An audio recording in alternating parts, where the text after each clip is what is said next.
some of county governments, especially national government. And so as conveners, we felt the importance of bringing all of you together and also maybe having a series of dialogue with different county governments. And so this is just a beginning.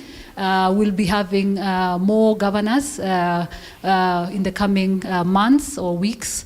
And so we'll be hoping that your colleagues, yourselves and many others could join us and could find value in establishing relationships and also just putting our minds together. What is it that we need to do differently? So colleagues, with me I have a speech, so you'll allow me to go through it. I always tell people this is not our civil society norm, but with time, sometimes some spaces require for us to write down our thoughts so that they could even do takeaways. I know some of the officials here are represented, and so they would always want to go away with some of the views or thoughts, so you'll allow me to do that. And so just to recognize Your Excellence, Dr. Yulita Cheriot, Deputy Governor, Nandi County, karibu sana. Thank you very much for honoring our invitation and for being with us this great morning. I feel like I'll block them. Okay. And also the County Secretary, Makueni County, Ms. Mumo, karibu sana. And also to my colleague, Al Kags, thank you. I always say Al has these great ideas. And so this is one of their babies in terms of convening us and giving us, an opportunity to come together.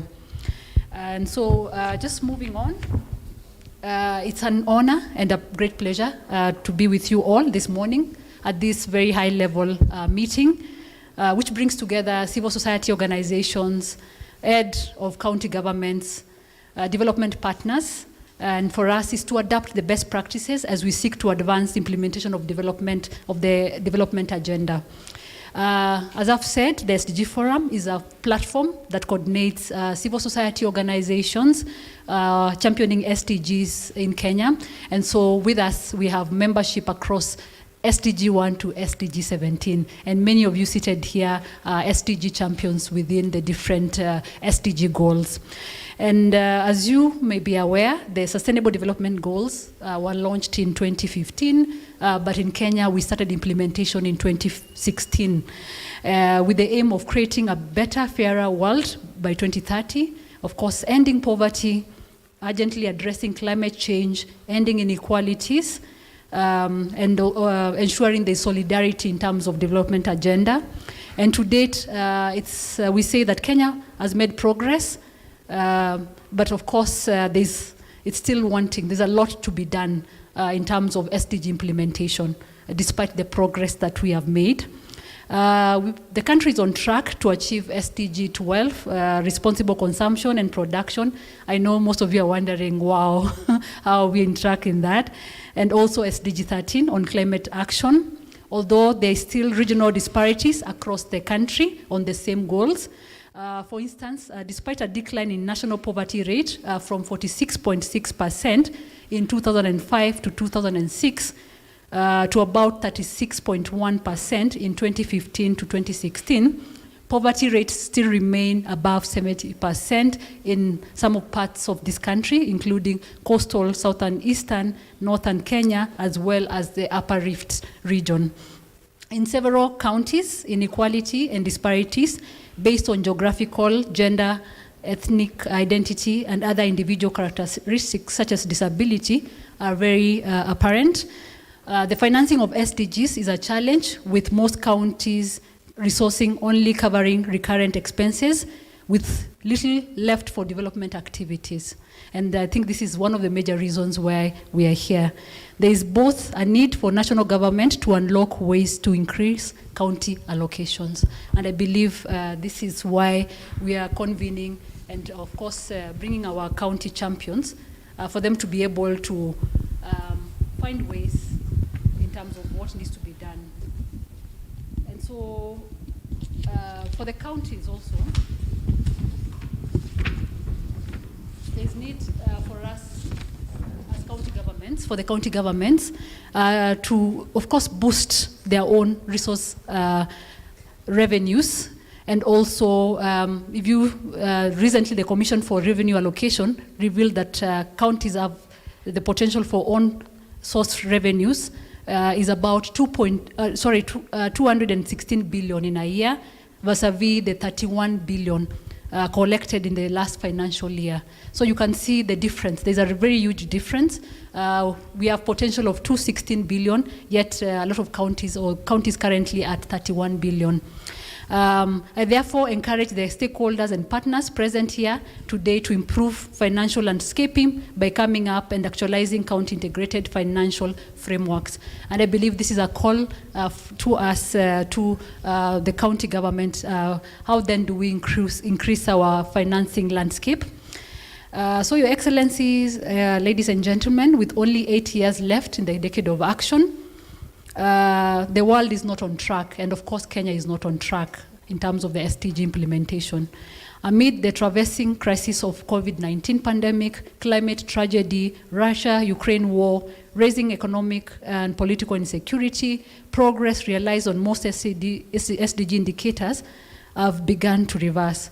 The ongoing medium-term plan for and county integrated development plans are expected to outline efficient and effective strategies to tackle the multiple crises the people of Kenya face today.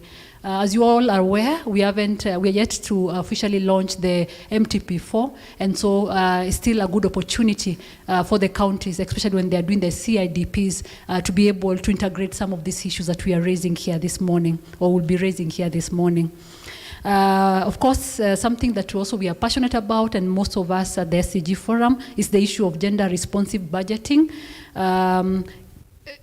Of course, at a global level, is recognized as a powerful tool for reducing gender inequalities by using precision to target interventions. Evidence has shown that 12 out of the 17 SDGs have interlinkages with gender targets. And so we are calling upon our counties to ensure that as we move forward, as we budget, we could have gender-responsive budgets. And also ensuring that we can strengthen the link between policy, planning, budgeting, and prioritization of gender-related projects. And so if you look at national budgets, if you look at the county budget, it's unfortunate that the issues of gender have always been very, very minimal. And so how do we advocate, how do we lobby our county national government to increase some of these very critical components that we need, so that it's time for us to act and invest in women and girls.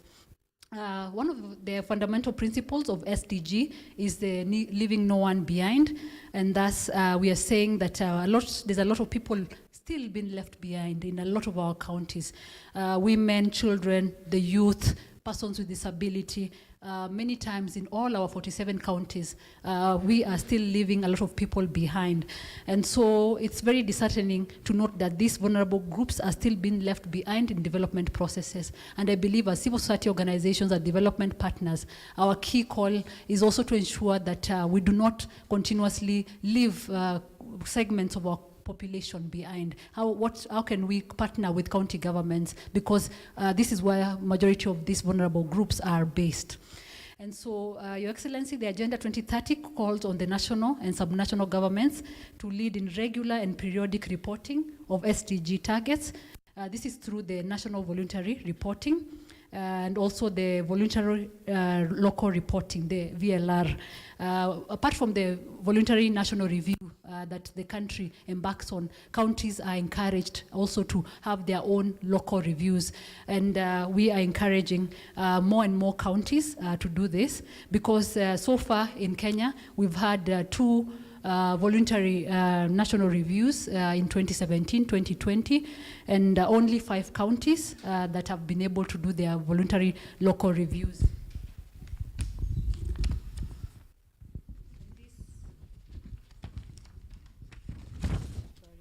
And these are Kwale, Kisumu, Busia, Marsabit, and Taita Taveta.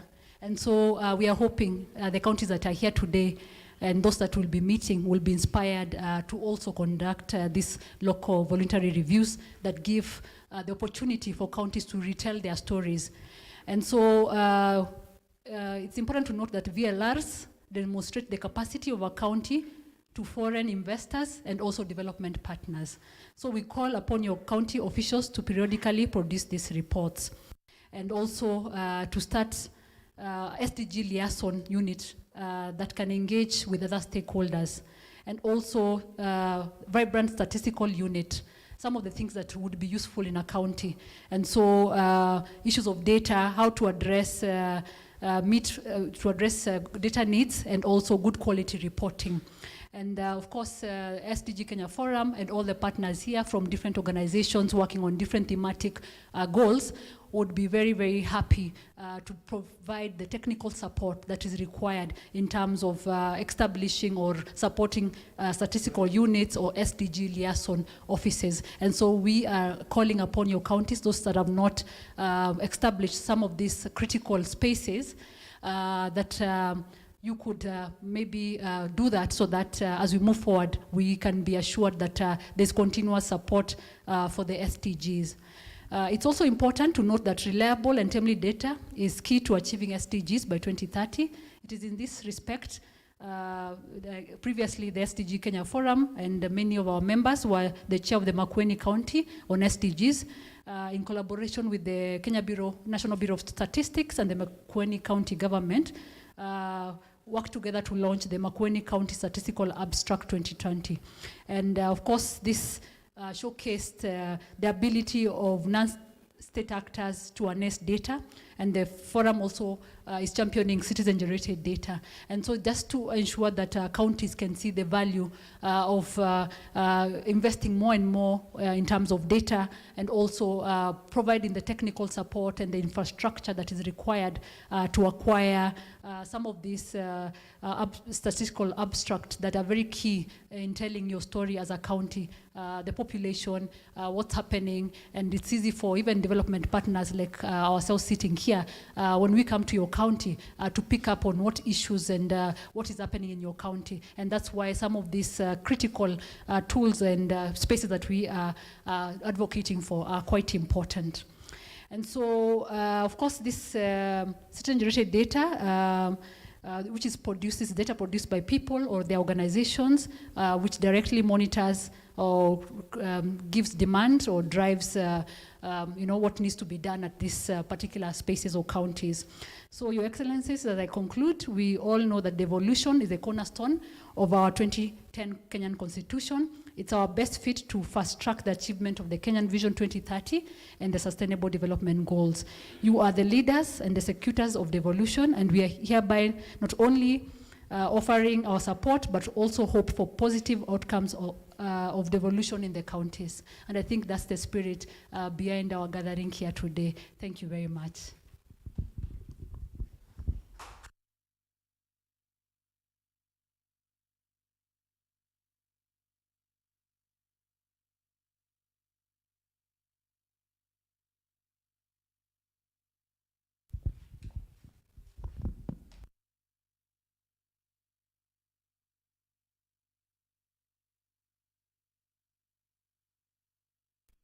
Good morning.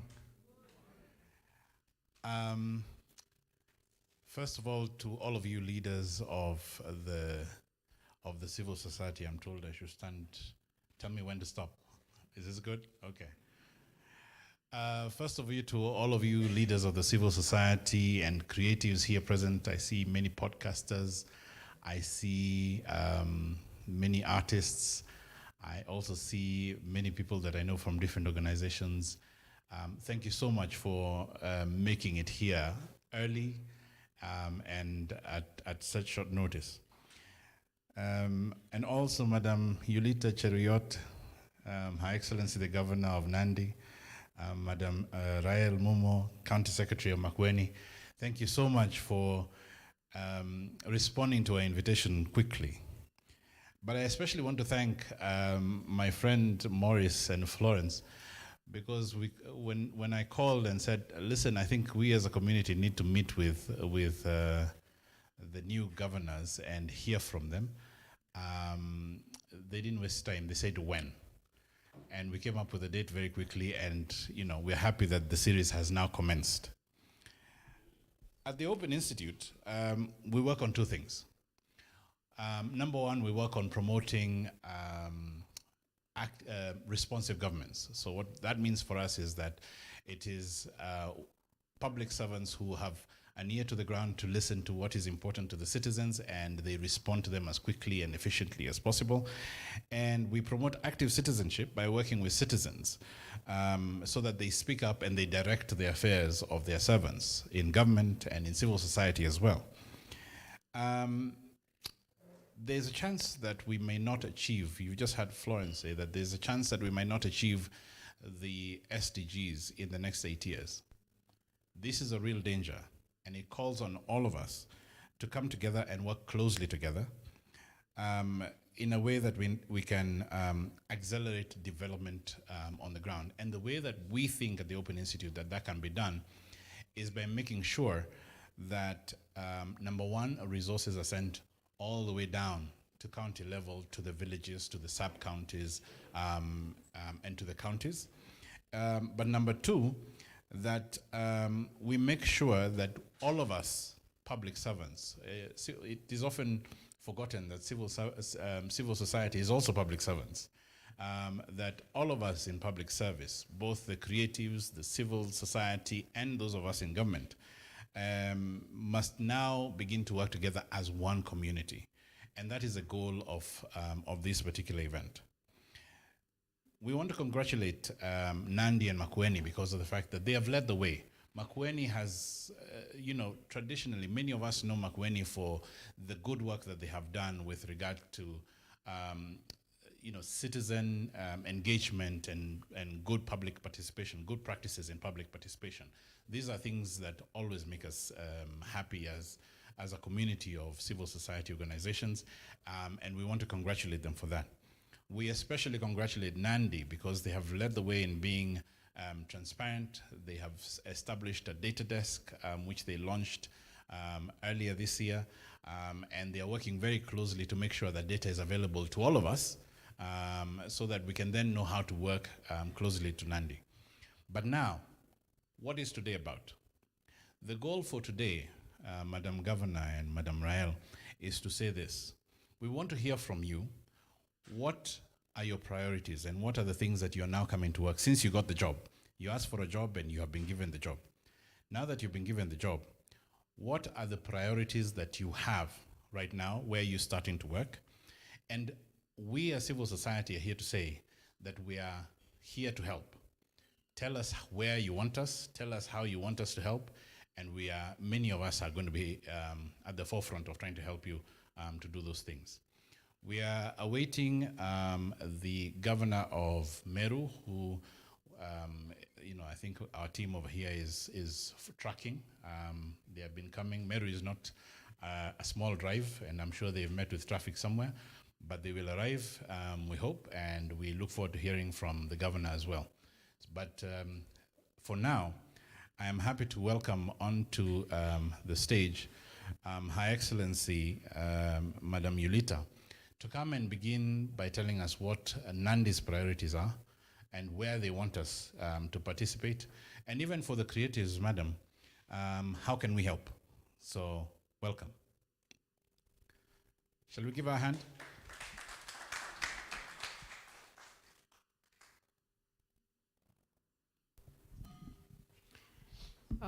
Thank you very much, Al. Our previous speaker, the Executive Director for SDGs Kenya Forum, CSOs present, my colleague representative of government, ladies and gentlemen, good morning. Good morning again. I'm indeed honored to be in this gathering today. We are happy to be part of this conversation and the series that is beginning today, where we can partner with CSOs, non-governmental organizations, and donors to make sure that the agenda of our people is taken forward.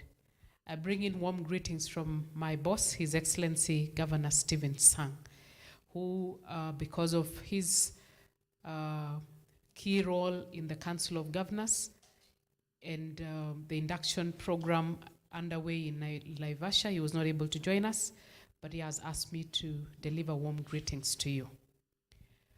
I come from county number 29. We pride ourselves in being the source of champions. We are the home of Eliud Kipchoge, Amos Kipruto, and the many, many, including the legend, the first Kip Keino. Keino comes from Nandi, and the reason why we call ourselves of champions is that we are not only champions in the space of athletics. We champion many good things for our people, and therefore one of the innovative ways that we went out of our way to provide for citizen engagement is to have a call center.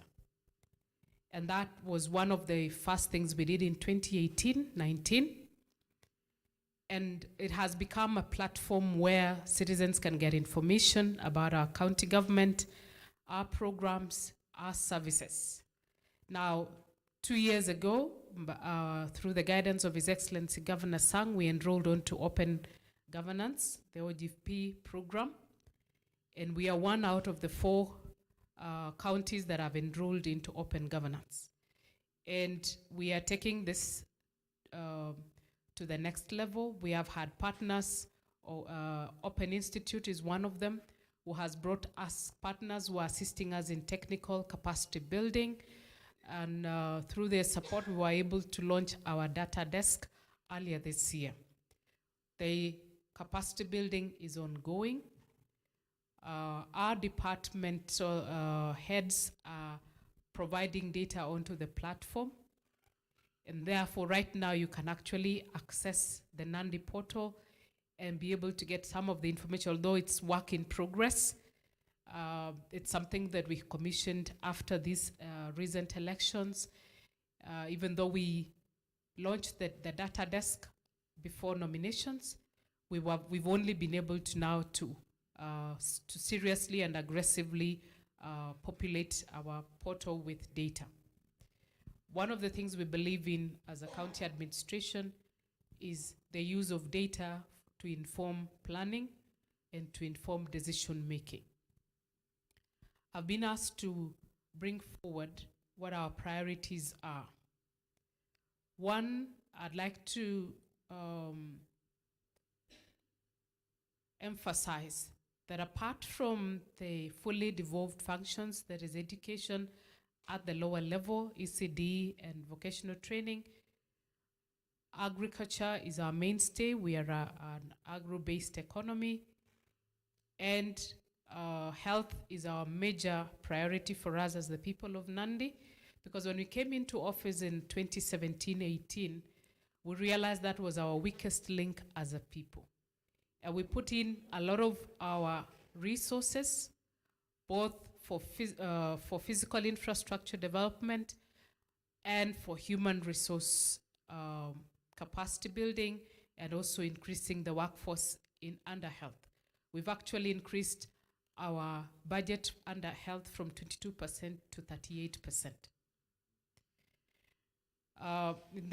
In the intervening period also, we have tried to enhance our infrastructure development for our ECDs.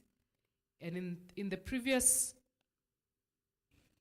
government, the first county government of Nandi, they were able to construct 33 classrooms.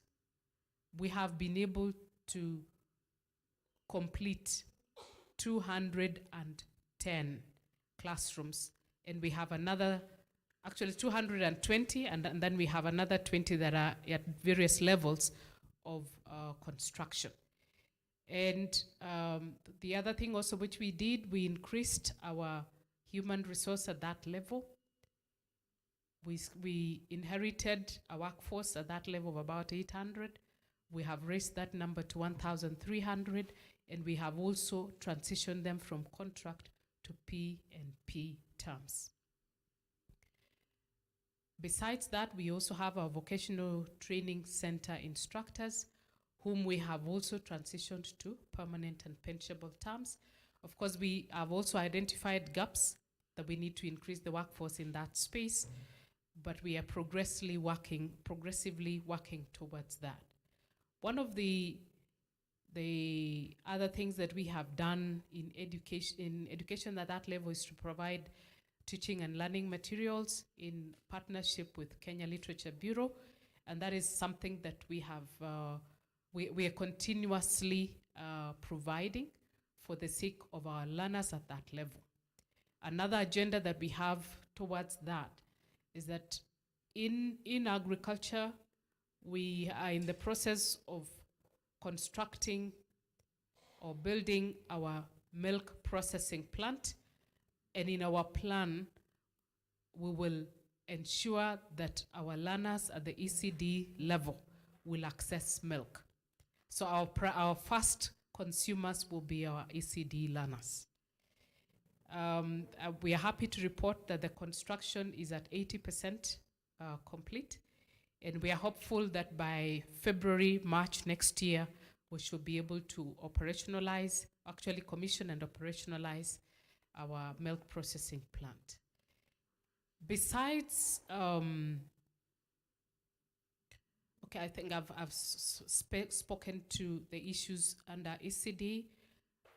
In total, we have 1,296 ECD centers. When you see that we have only been able to construct around 250, that tells you the gap is still huge. But what we have, through the wisdom and guidance of His Excellency, we have committed, together with our county assembly members, is that we will continue in this new term to construct more ECD centers. One of the realities that we have learned is that we may have this big dream, we may have this desire, but we are always limited by availability of resources, financial resources, to enable us reach where we want to reach.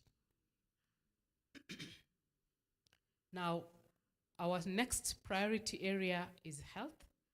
I already indicated that we have increased our budget from 22 to 38%. But as we did that, we have done a lot of infrastructure expansion. At the county head referral hospital, we are doing a new unit. It's a mother and child unit, but it will have specialty clinics, and it's at 60% complete. It's a facility that's going to cost us around 450 million just to construct. Of course, now the gap that exists is once we complete constructing, we need to equip. So that is a space that I believe if we got somebody to hold our hand and to work with us, we can be able to achieve for the people of Nandi in a shorter time than probably is practically possible with our budgets. We are also at the point where we want to establish, we are bringing in a consultant to assist us to analyze and help us understand where we are vis-a-vis our human resource against workload, and whether we are maximizing the human resource that we have currently or not, and also whether we have gaps that we need to fill. Again, of course, we have done our preliminary analysis and we've identified areas of gaps, because again, when you look at health sector, there are so many specialties. So you might find somebody, you might have a big pool, but you find that most of them are general practitioners. But when you go to the specialty areas, we lack the human resource. But we have a memorandum of understanding with the Moi Teaching and Referral Hospital, and occasionally we get their consultants coming to support us in Nandi. It's a conversation that is ongoing. It's hoped that maybe as we continue to complete our facility in Kapsabet, then we will be able to have a working program that then we can have a regular support from MTRH. The other thing that we noticed also in the 5 years is the big challenge that we've had with our medical and non-medical supplies. with the National Assembly passing a resolution and the President giving an assent that we can only access those products through KEMSA. That in itself has limited us. Sometimes you have emergencies, and because you don't have space within which to operate outside the KEMSA framework, you find that we as county governments are in a catch-22 situation. You want to support your people, but again, you have placed your orders to KEMSA. KEMSA, because having to supply all the 47 counties plus the national referral hospitals, you find that there are delays. And sometimes even when you have placed an order, say for 50 million, they deliver 30 million. And you see, the framework that exists also is that they deliver for specific facilities. So sometimes they will deliver what is sufficient for the major facilities, the smaller facilities suffer. So this is a decision that was made in the last term of the Jubilee administration.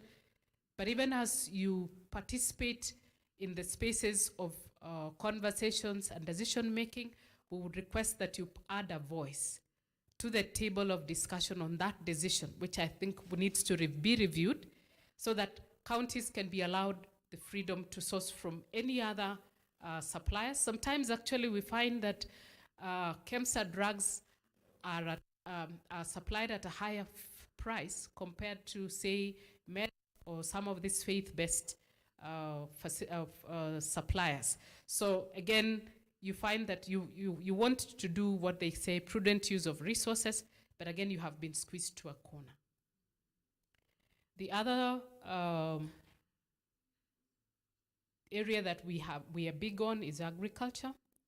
One of the things which we introduced when we came in is to supply or to provide AI services, subsidized AI services to our farmers.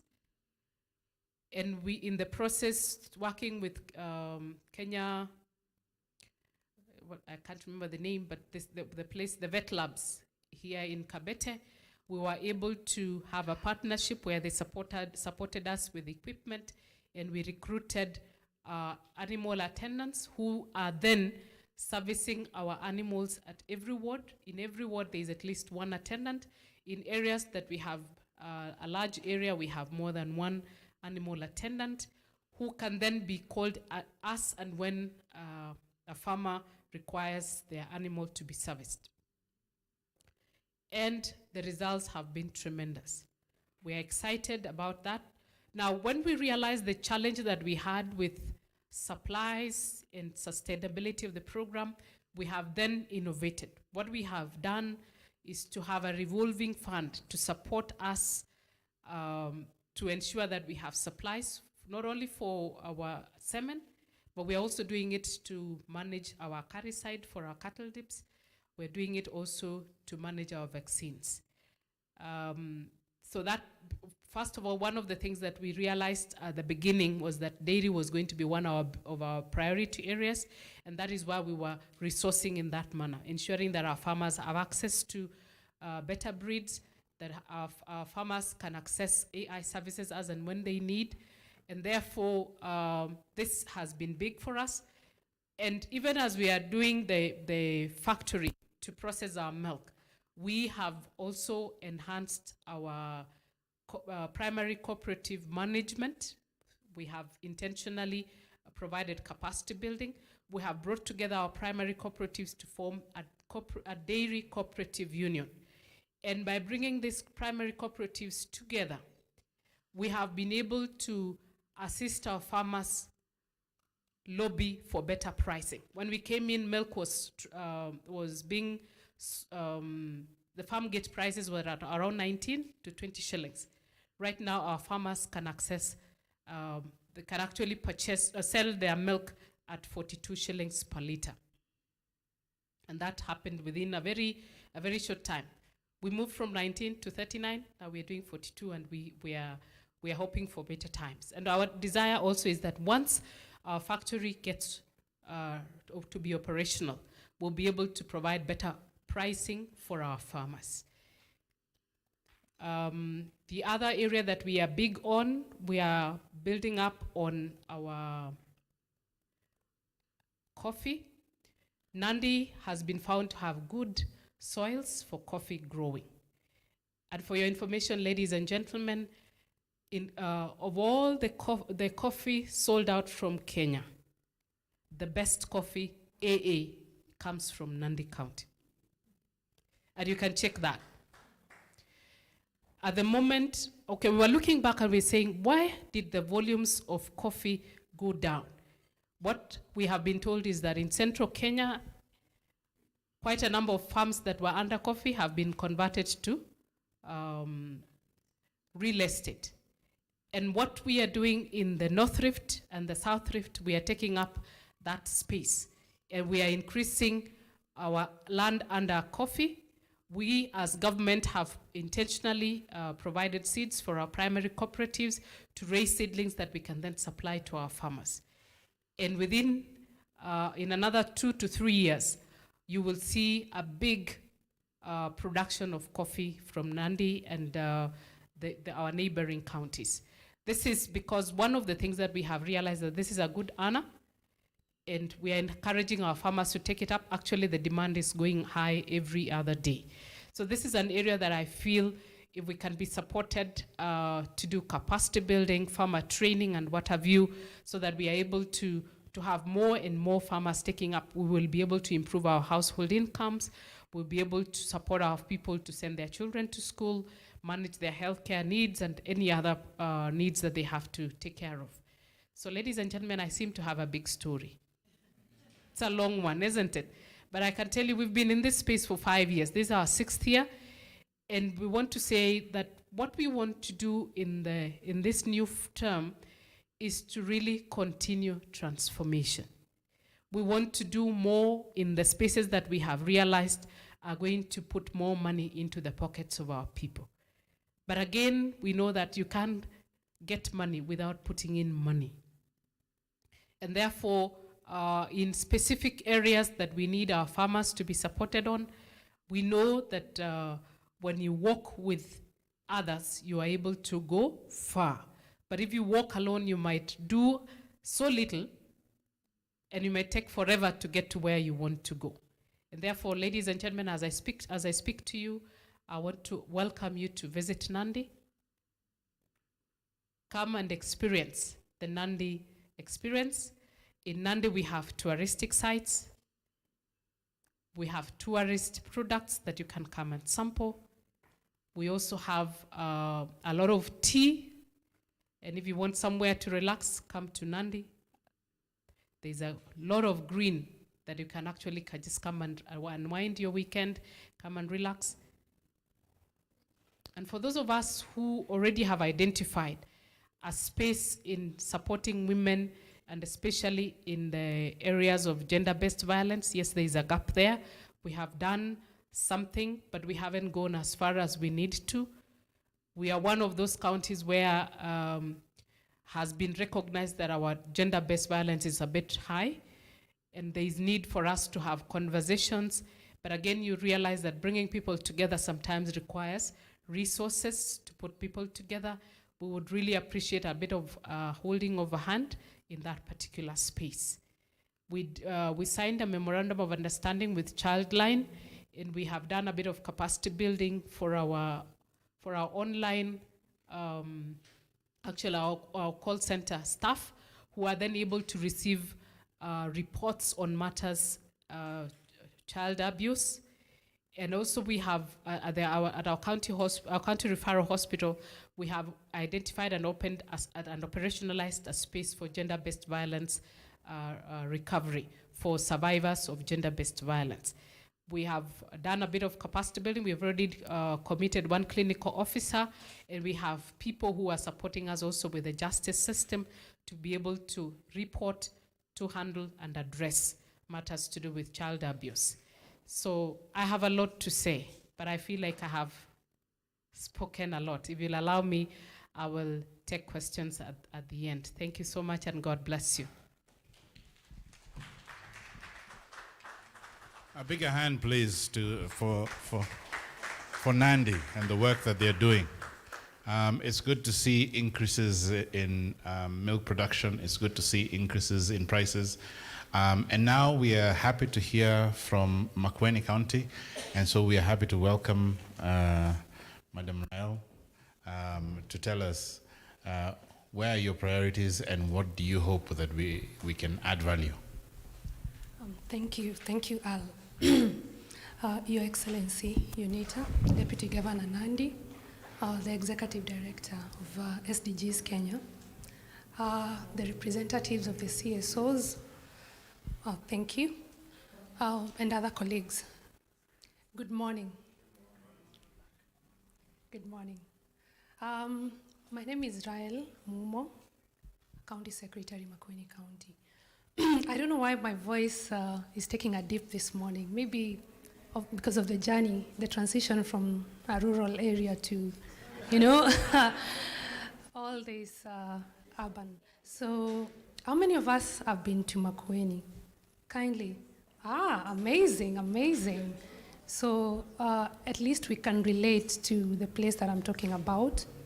I wish to bring very warm greetings of His Excellency, Governor Mutula Kilonzo Jr., and Her Excellency, Deputy Governor Lucy Muleli.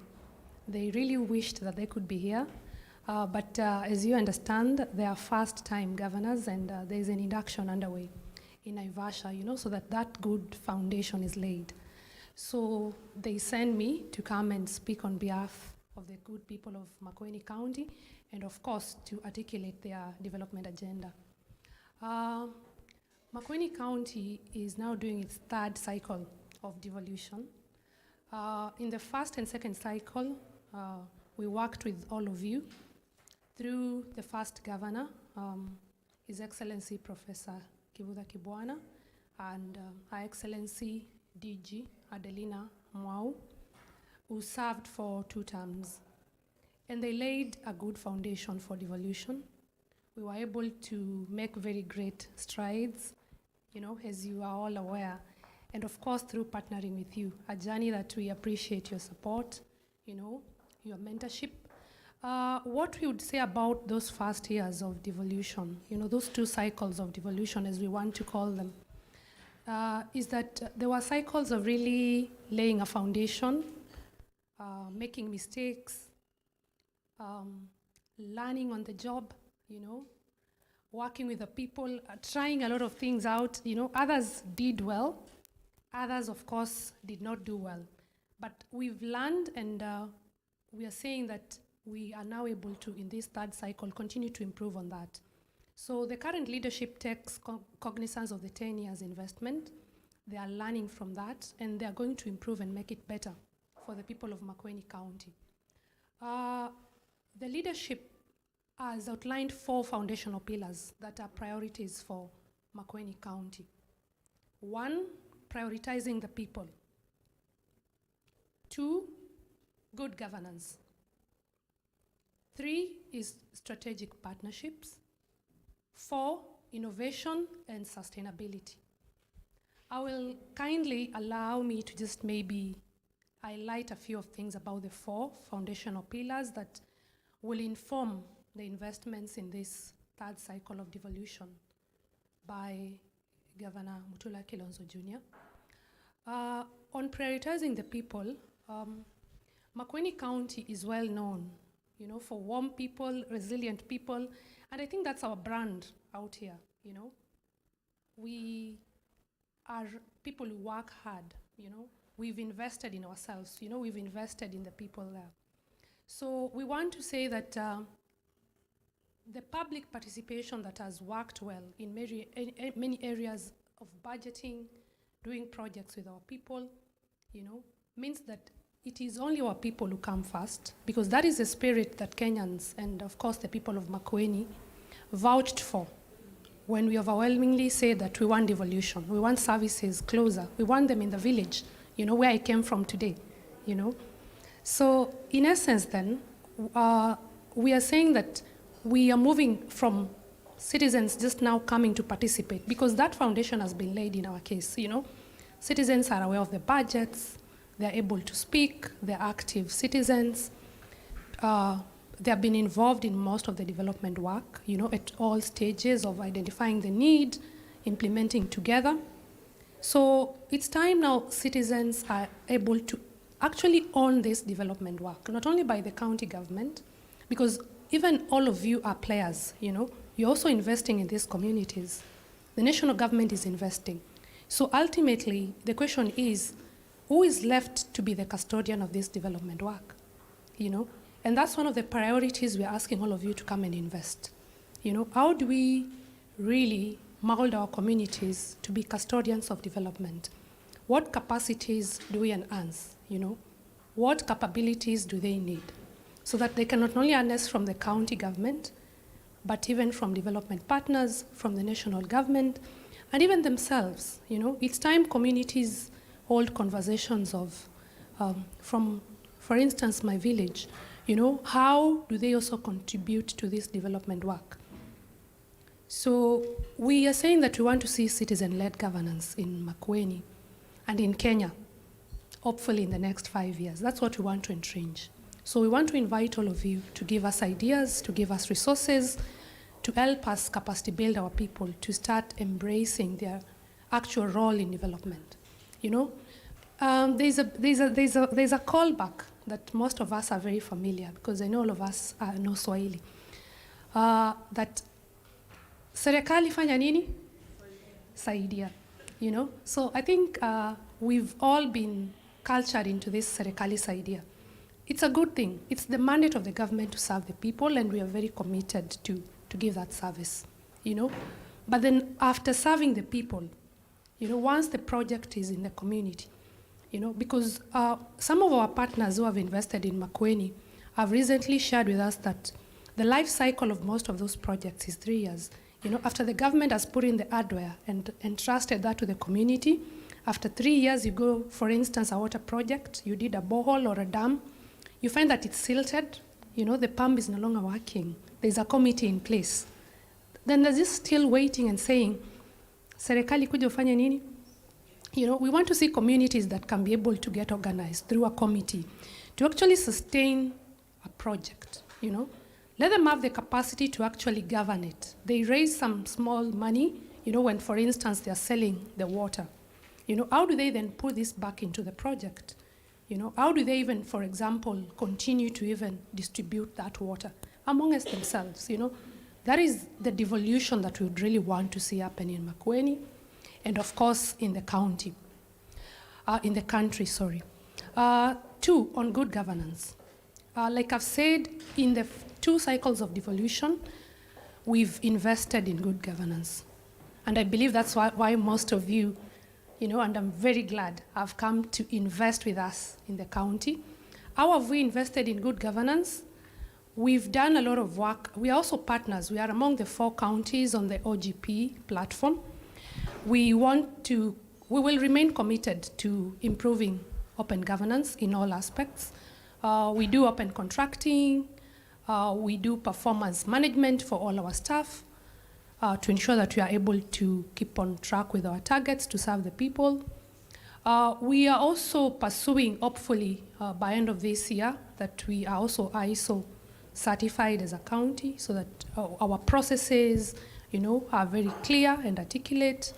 And we are also always open, in terms of accountability. We've done well in terms of financial audits, by both the national government, the Kenya Audit Office, including even the Ethics and Anti-Corruption Commission. So we are at a good level of good governance. We are saying that we remain committed to making improvements on this. We will continue to be transparent and accountable. So we also request you as partners to help us, understand maybe more trends, in the space, in the governance space, that we can be able to actually do better good governance. Of course, we appreciate the support that the executive director of the SDGs mentioned. We are also doing very well in that respect. With the assistance, we've been able to do the county abstract, like she mentioned, so that we have evidence. We are working with data. We understand the actual needs, and interventions from the people, with yourselves, and other, government organizations. So we want to invite you, to engage with us and tell us about the best practices in good governance so that you're able to, we keep on improving that. We actually, of course, ensure that we share information with all our citizens at all levels. We have a very elaborate devolution structure that goes all the way to the village, So from that aspect where we are represented in the village through a village administrator, we also have a village committee, that works with them. And, that is what you're talking about when you talk about the citizen participation. That goes to the ward level. There's a cluster committee in between that, then to the ward, to the sub-county, and then to the county. So, in all these governance structures, we share information. We ensure that all necessary information on what we do, on what we invest in, is shared, And we seek, mostly a two-way engagement where we are able to actually involve the citizens in terms of we listen to them, they listen to us, and we arrive at a mutual understanding and decision.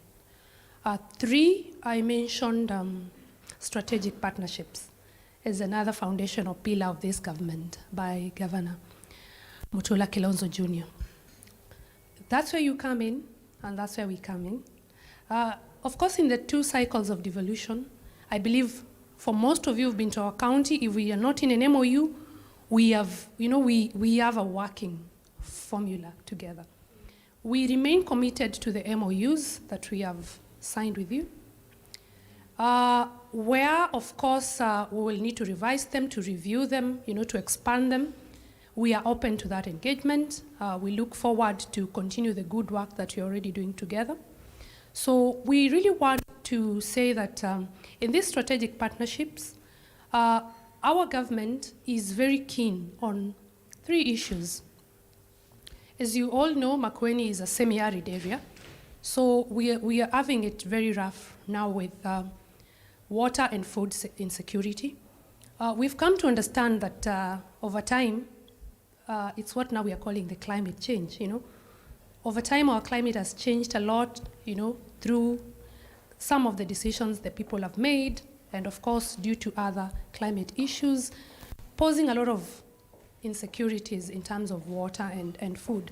So this government wants to invest in that area. We invite you to give us ideas, to give us resources, so that we are able to be more climate resilient, so that we increase our accessibility to water and to food for our people. Now, in the 2 cycles, we've made heavy infrastructural investments in water, heavy investments in agriculture. As we move forward, we want to now leverage. In terms of agriculture, we've already created value chains, particularly in fruit, where we're very dominant with the mango. We have the most juiciest mangoes and sweetest in the world. So we now want to see those products. When we come to this meeting, we want to be able to get the Makueni juice on the shelves.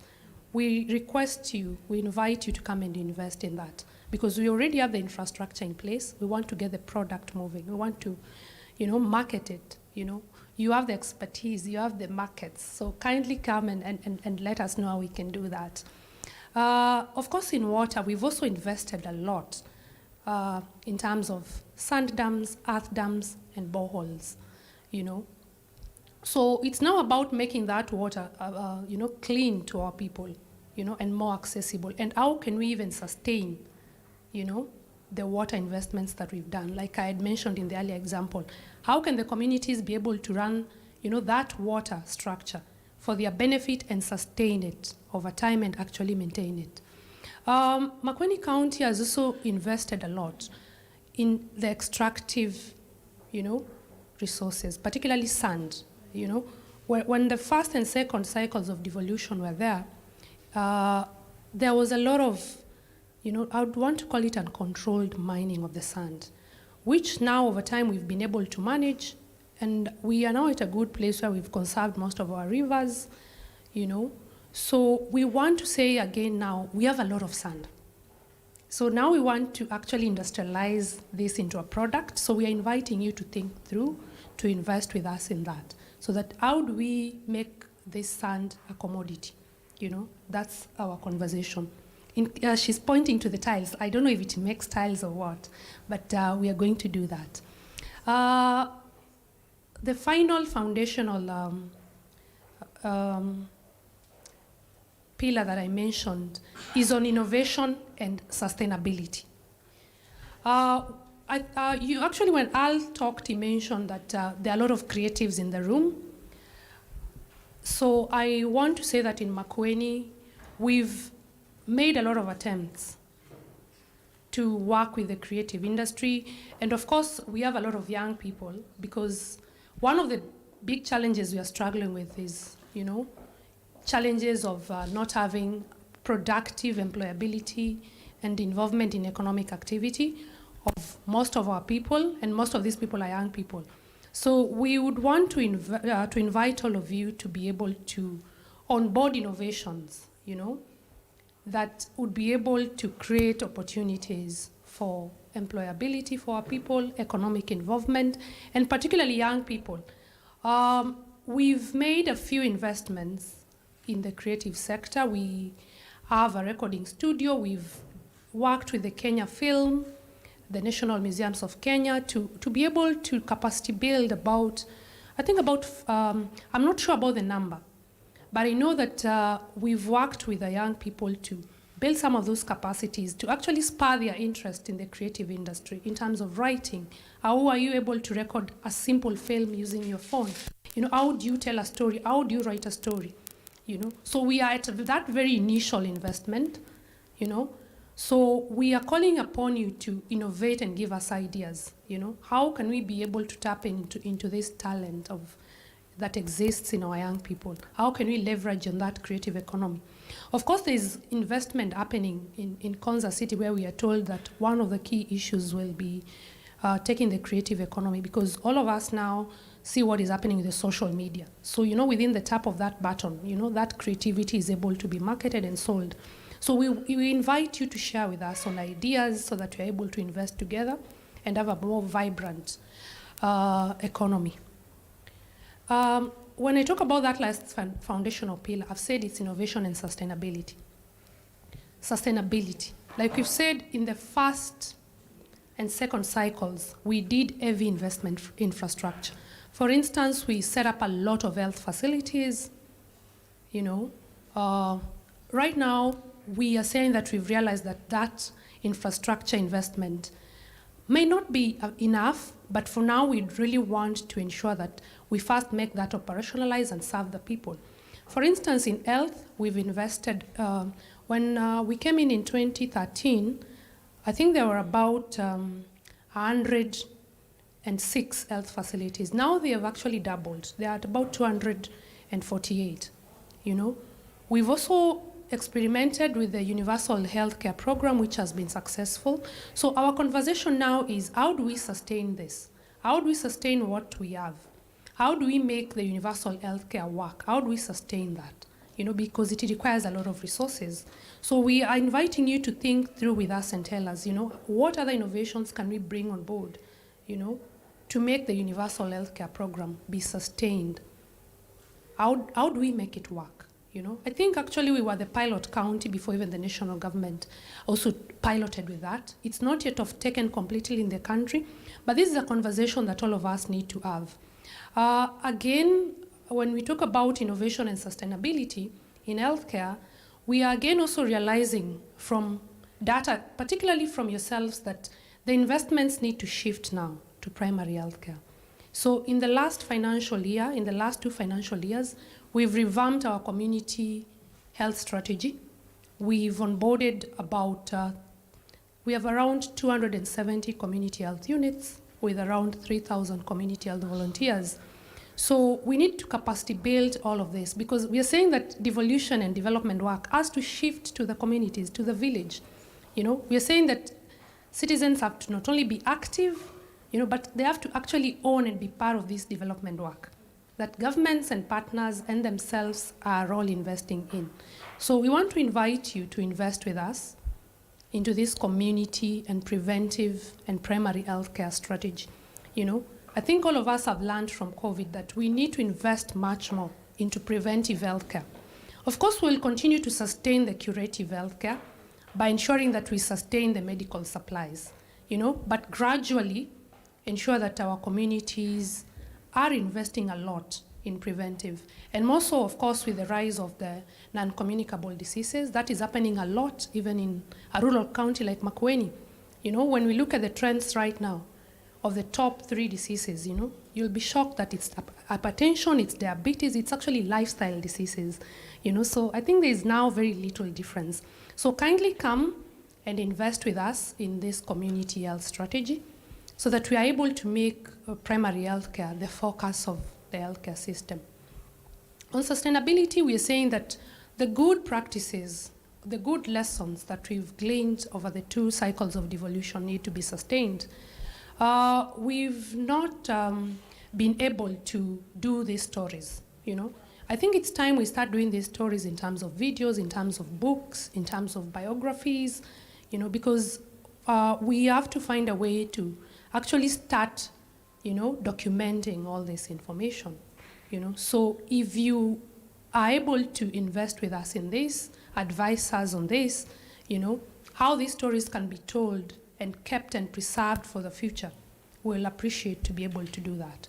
As well as, teach our communities and teach ourselves how we are able to sustain development work and devolution work for posterity and many years to come. Of course, we'll continue to engage. I'm very open to the questions that you have. Once more, karibuni sana. Mweadhote mono Makueni. We look forward to continue to work together. Asanteni sana, and God bless. Thank you.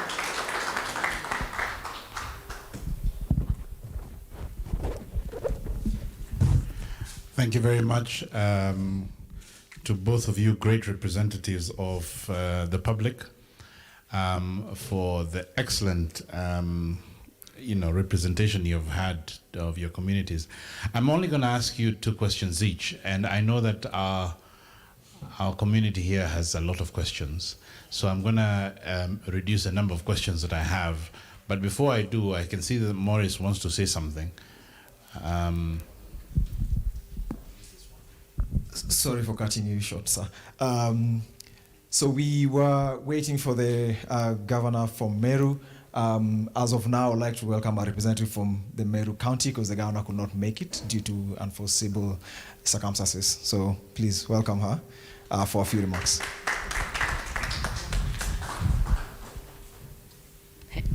To say that I have freaked is an understatement.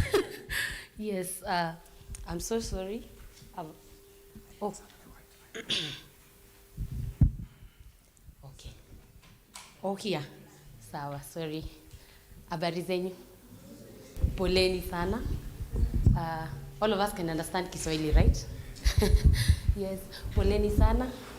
And as I've said, freaking out is an understatement. Yes, because our governor could not be here. Can I talk from there? We have traveled from 3 in the morning, so my legs are a bit, yeah. Mtaweza kunisikia nikiwa hapa. Sini sawa? Yes. So as I was saying, our governor could not be here. There's a meeting in Naivasha for the Council of Governors. So she had to go there, na sisi tukuje hapa. Si ndio? So my name is Sandra Modhoni Kimathi. I work with the External Linkage Office in Meru County. And I'm here to speak on the priority areas that Meru would like to focus on. As you know, our governor is a very special governor because she was the women rep for Meru County. And then she went to become the first governor of Meru. And as we all know, Meru is very keen on our male. Hao ndo tunawaangalia sana. Na wakati wa siasa, wanaume wanaongea kuliko wanawake. Sauti yao inasikika sana, si ndio?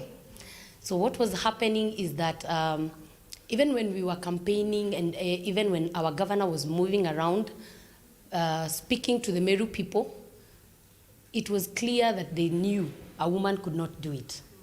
So even when I'm speaking about these priority areas, siziongei tu kwa sababu naongelelea vitu ambazo tumekaa chini tukaona vitu ambazo tunaweza fanyia Meru, what we can do for Meru County.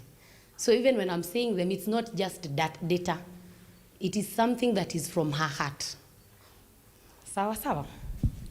So Meru County is located in the upper eastern region. It's one of the 47 counties in Meru. It borders Isiolo, Tharaka Nithi, and eastern Laikipia.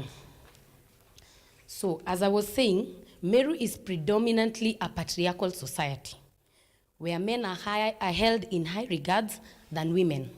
And on the 9th August general election, Meru elected the first woman governor who was an independent candidate.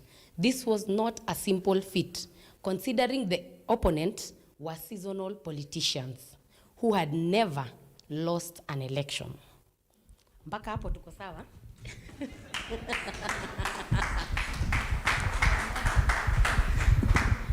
Haya. The current governor had to bear with intimidation, harassment, humiliation, simply because of being a woman. She, however, packaged her campaign, Governor ni mama. Governor ni nani? Ni mama. So even when you come to Meru, because I know you will come to Meru, when you hear we say Governor ni mama, it's actually true. So this was appealing to the general public and led the people of Meru to give a chance to a woman so that she can provide her motherly care for the people of Meru. The naysayers think that a woman, and more so an independent candidate, cannot deliver simply because she's a woman. The governor is inheriting this county which has empty coffers. Tuko sawa? Yeah? So there's a backlog of pending bills. You'll understand why I'm saying all this. There is a backlog of pending bills, salaries, and all this madness. But the governor said, I am going to do what I said to the Meru people. See, so these are the priority focus areas for Meru. Enhancement of agriculture. Meru is an agricultural society where most livelihood depends on farming. Food security is becoming a serious concern in Meru County, especially for people living in the semi-arid belt that borders Isiolo. Actually, yesterday we were in a place called Athwana with Her Excellency, and we could see how people are really struggling because of food. Hakuna kabisa. So the county has been put on yellow alert in the current drought crisis in Kenya. In order to enhance food security and improve nutrition and promote economic empowerment through agriculture, the county government of Meru requests partnerships in the following areas. Support to offer good agricultural practice training and support to farmers to produce various crops with a special focus on promoting pulse farming in semi-arid areas, sorghum, beans, finger millet, green grams, maize, and black beans. Support in production and marketing of cash crops with a special focus on coffee, tea, macadamia, avocado, and cotton. Promotion of dairy farming, This has been a flagship program of the governor. During the campaign, where she was able to donate 74 cows to poor families. The governor is keen on continuing this project where more poor families with the ability to practice dairy farming will be identified, capacity building, and helped to acquire a dairy cow to improve nutrition, economic empowerment to the family to move out of poverty. Promotion of beef farming in the county. This will be done through establishment of beef farmers corporation, establishment of ranch to promote beef fattening and value addition in partnership with County Investment Development Corporation. The county is encouraged to venture into this project owing to the fact that many farmers in the county practice agro-pastoralism. It is also key to note that the leading beef farmer in Africa is a son of Meru. Mr. Duranera is from Meru in Botswana. So, hapa tunataka kuingia na miguu yote. Tuelewe, why is he going to Botswana? And we can do it in Meru. Promotion of animal husbandry in county to produce the right breeds of livestock that are high yielding and sustainable for various climate conditions. Promotion of aquaculture. Currently, Meru is number 3 in production of fish in the country. The county will need support to upscale production and establish processing plants and marketing channel for the fish produced in the county. Value addition in various focus: banana, potato, macadamia, coffee. Meru is the leading producer of bananas in Kenya. Wakisi oye. Meru produces potatoes and they are the best quality. Okay? Production of agriculture, agribusiness targets, youth, women in special focus on horticulture, post-harvest management on various agricultural products, training farmers on post-harvest handling of produce to reduce waste, and establishment of strategic areas and strategic county grain reserves to store the grains for marketing and food security in the county. With regard to agriculture, I can go on and on and on. So you're welcome to come to Meru. Agriculture, we can have this conversation further. Promotion of adequate water, so water and sanitation. There's a serious water shortage in Meru County, where households have no access to cleaning water. The new government requests to support increased production of water to promote health, agriculture, hygiene in families through the following: construction of 8 mega dams in strategic points to provide water in semi-arid areas, provision of household tanks and dam liners for water harvest and storage, sinking of boreholes, rehabilitation and expansion of existing water projects to cater for increasing population. Next key area is improving access to ECDE vocational training, vocational education. In order to promote access to education and retention of children, the county is keen on conducting school feeding programs for ECDE to enhance nutrition and retention of children in schools. There is a place called Mutwati, where most of you have seen all over in social media, where we have children, where a school that has a capacity of maybe 200 kids, only 30 are able to go to school because there's no food. So if we are able to provide food for these kids, then we can retain them in schools. Then we have established a sustainable bursary scheme to support vulnerable and poor children to access education.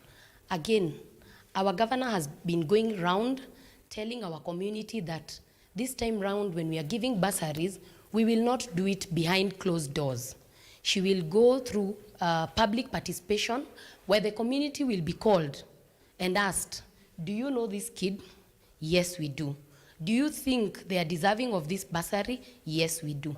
And again, we will come back to the community to see these people we are paying for school fees, are they able to continue with the education? Are they tulipi tu watu hivyo? You have to, we are paying for you, you have to do the other bit. So again, our governor is very keen on public participation. In everything that she does, she involves the public.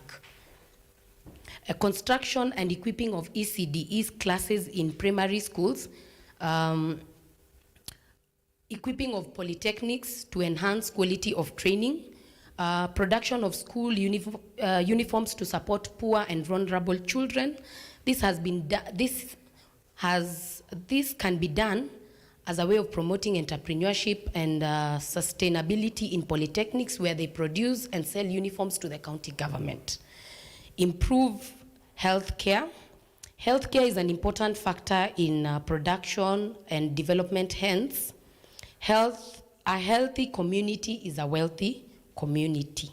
The county government of Meru has faced various challenges in the health sector. To mention but a few, there is lack of health infrastructure, equipment, surge in communicable diseases and cancer. To improve healthcare, the county requests for support and partnership in the following areas: improving maternal and child health. This will entail support in the following areas: establishing of maternity, laboratories and good theaters in health centers, provision of adequate drugs and equipment for the health centers, improvement of referral systems through provision of more ambulances, establishment of baby nurseries in many hospitals for care of vulnerable children, provision of reproductive health education targeting teenagers to mitigate against increased case of teenage pregnancies and also to encourage teenage mothers to pursue their education. Disability mainstreaming in healthcare. This will be done. This will include capacity building of health staff to handle PWDs and making health and county officers accessible and friendly to the PWDs. It will also include establishment of a center to care for the increasing number of patients with cerebral palsy in Meru County. Support in fighting the spread of communicable diseases with a special focus on tuberculosis. Conducting research on causes of cancer. Meru is actually leading again. As much as we are leading in agriculture, hata ugonjwa, we are leading in cancer. There is a lot. And with this, we would really want partners who can come on board, help us in research, to understand why we are having so many cancer cases in Meru. Where are we going wrong? And also educate the masses. So capacity building and support of community health volunteers to help in promotion of public health at the family level. Youth and women empowerment. The county government of Meru is sensitive to empower youth and women within the county. It will ensure that the theme of youth, women empowerment is streamlined in all government programs. The county requests for support and partnership to do the following: conduct training and sensitization on drug and substance abuse. Operationalize the GBV Center to provide refuge and rehabilitation services to victims of GBV in Meru. Again, we are also leading in GBV. It's very high in Meru, and there are studies on this.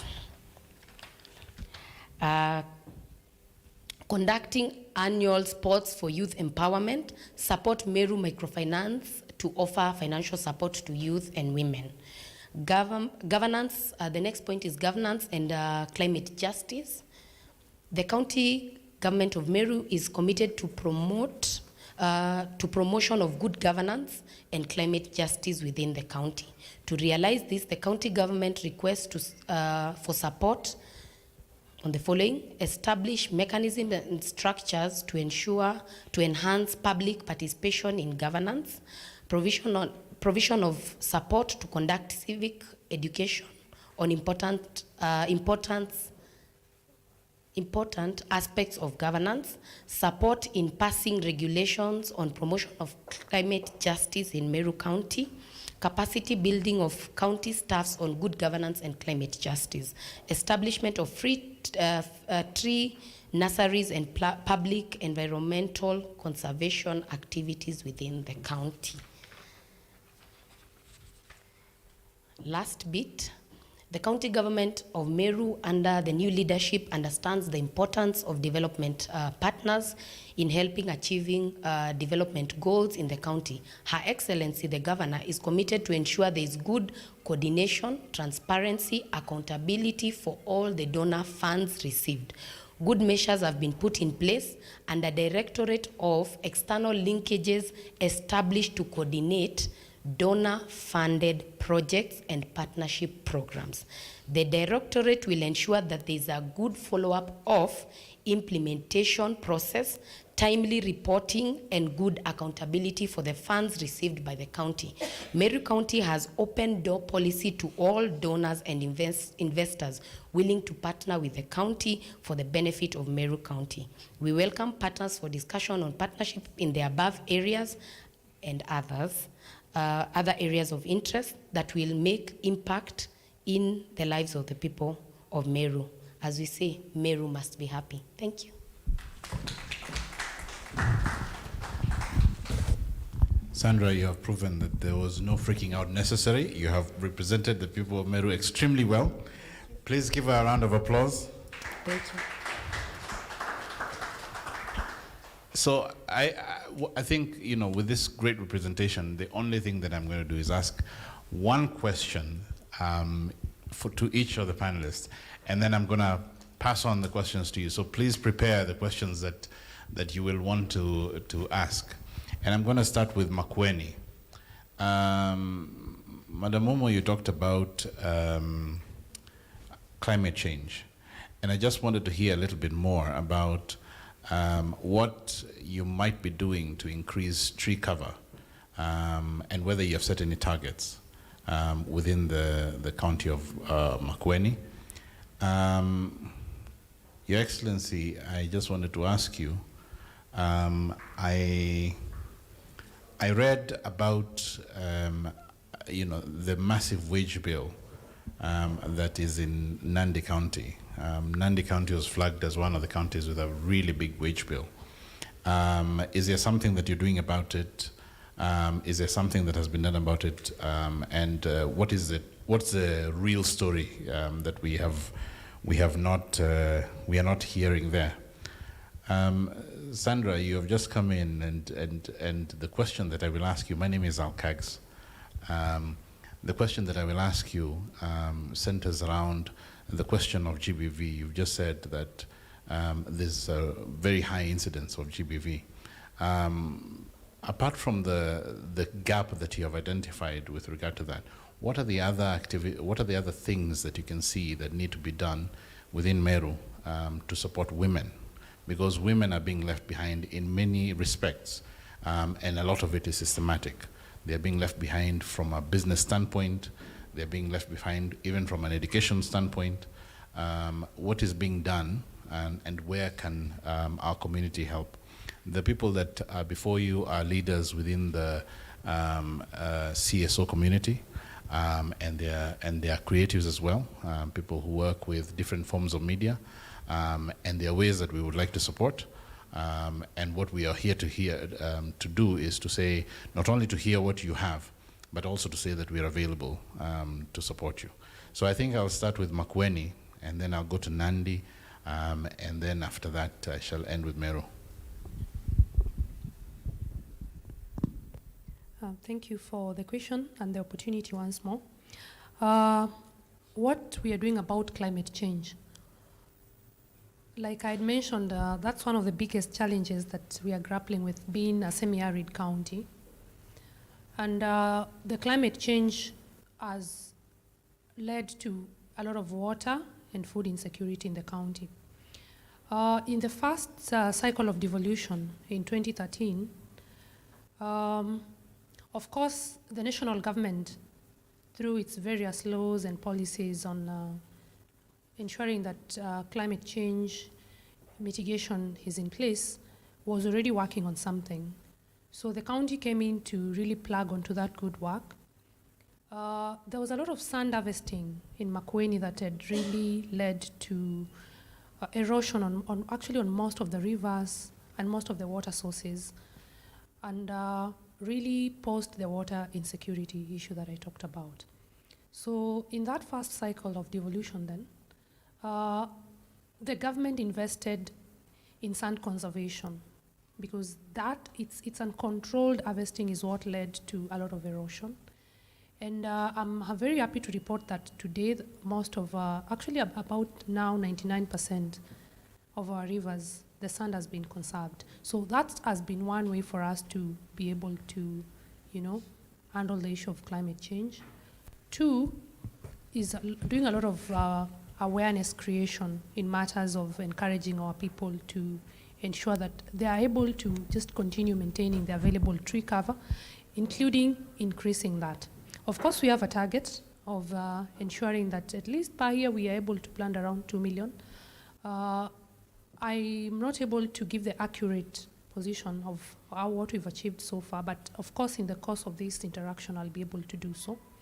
But I know that we are on course. We have, in conjunction with national government, we have been able to increase the forest cover in Makueni through the public forests that exist, and of course in the communities. We partner a lot with the schools, right from the primary to secondary, tertiary institutions, the communities themselves, through the associations, because you find that most of them have coalesced into groups where they're able to do seedlings and sustain them. So we also work through that model because we've learned that it's very easy to just do a tree planting day. For example, today, what happens tomorrow? The tree has to be watered, it has to be looked after because that sustainability is the story. And so we are investing more in ensuring that the tree can be able to survive long after. That awareness creation has come with a lot of investing in terms of capacity, in terms of co-learning with the communities, in terms of, where are we as a county? How do we sustain what we have? How do we save, for instance, on energy? Because we also have a long history. We are a rural county. So most of the cooking there happens using firewood, So most of the women and small children are the ones who go to actually collect this. So we've been at the forefront to ensure that we are promoting a lot of energy conserving methods of cooking. A lot of you have actually come and invested with us. You've brought on new technology that we've leveraged on, so at least we are able to really scale down, harvesting of the forests, cutting down of trees that has to translate into making a meal for a family. In about 2015, Makueni County was a pioneer county in doing the climate change regulations and later, into a law that attracted most of the partners to invest with us into what has now become to be known as the Climate Change Fund. Initially, they put in about 50 million now. In most of those initiatives that I've talked about, sustaining the growing of these trees, being able to conserve energy, being able to do the sand dams, being able to have conversation on communities in terms of terracing, how do they farm? Because that soil erosion is what gradually, how do we do better agriculture that conserves, the little available water, that is able to even attract, maintaining and being able to be climate resilient. So the climate change initiatives are still ongoing. After that, now we have a climate change fund board in our Department of Lands, which is able to day just to think through how they continue investing in matters of climate change. So we are very happy that from that lesson, many other counties have onboarded, I think about 6. And even the Kenya School of Government is using the model that we learned together in Makueni to even now do a curriculum, on teaching ourselves how do we become more climate resilient. So that is our journey so far. We keep on learning, we keep on adjusting, and we hope that we'll be able to do better. Because as we speak right now, I think like she mentioned in Meru County, you might be lucky maybe only some of your parts is facing an arid situation. We are actually at the alarm stage, in terms of the drought, because in the last 4 seasons, because we are heavily dependent on rain-fed agriculture. Rains have failed us. Maybe Your Excellency in Nandi, you're very fortunate that you still receive rainfall. So the conversation we are asking is, how do we then adjust to this climate where, we cannot continue to only rely on rain so that our people can be able to farm and therefore get food? So we want to ask all of us to also give us, give us the innovations, give us the answers. Let's try things together. Let's learn from them, and let's make, our communities better. Thank you very much.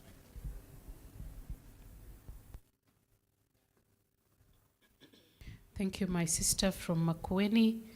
Makueni story. I know we've learned a lot from Makueni as a county, and we want to wish you well, even as you grapple with the issues of climate change. Before I respond to the question that I've been asked, allow me to celebrate the people of Meru. That for the first time they have given a woman that top position to serve as governor. I have had a journey with Meru friends, and I know what that means. I've been asked what the county government of Nandi is doing about the huge wage bill. To be honest, it's a situation that has really given us sleepless nights as an administration. And when we came into office this second term, His Excellency the Governor directed that we do a staff audit. We actually tried to do it last year, February, but instead, because we were using the same officers who created the problem, it's as if we gave room for people to sanitize what they had done. And instead of us catching ghost workers, we didn't. Instead, we ended up having everybody now having their files and, regularizing whatever crafty things that had happened. But God graciously gave us a second term, and we have instituted an airtight program for staff audit. And I'm happy to report that that program has yielded results. I remember by the time we were doing we were trying to do the head count last year, February, our wage bill was at 60%.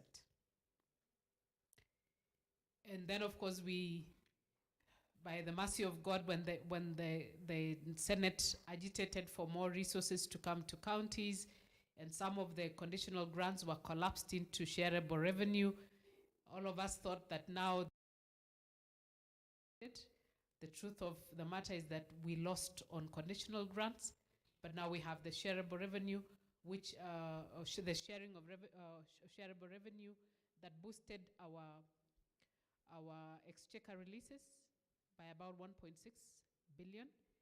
That in itself helped us to actually bring down our wage bill from that high figure to a figure of about, I think, 45 or 43%.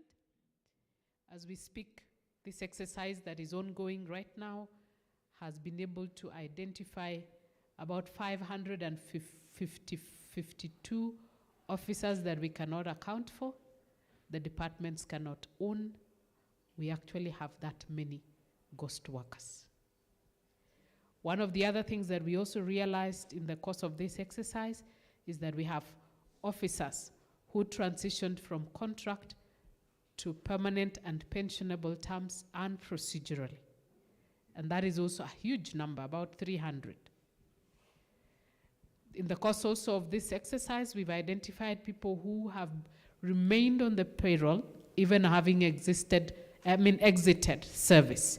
So those are some of the things we're trying to fix, and we believe that with this exercise we may be able to come down actually to around slightly above 35, maybe around 38%, if we are lucky. But that is the effort that the county government is making to try and fix that problem.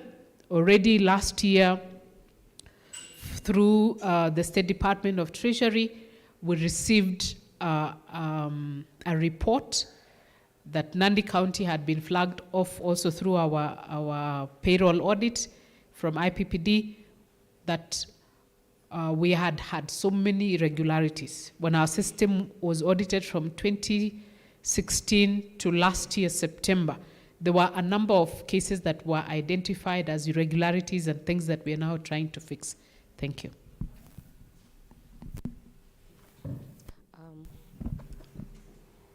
I've been told to speak on GBV, gender-based violence.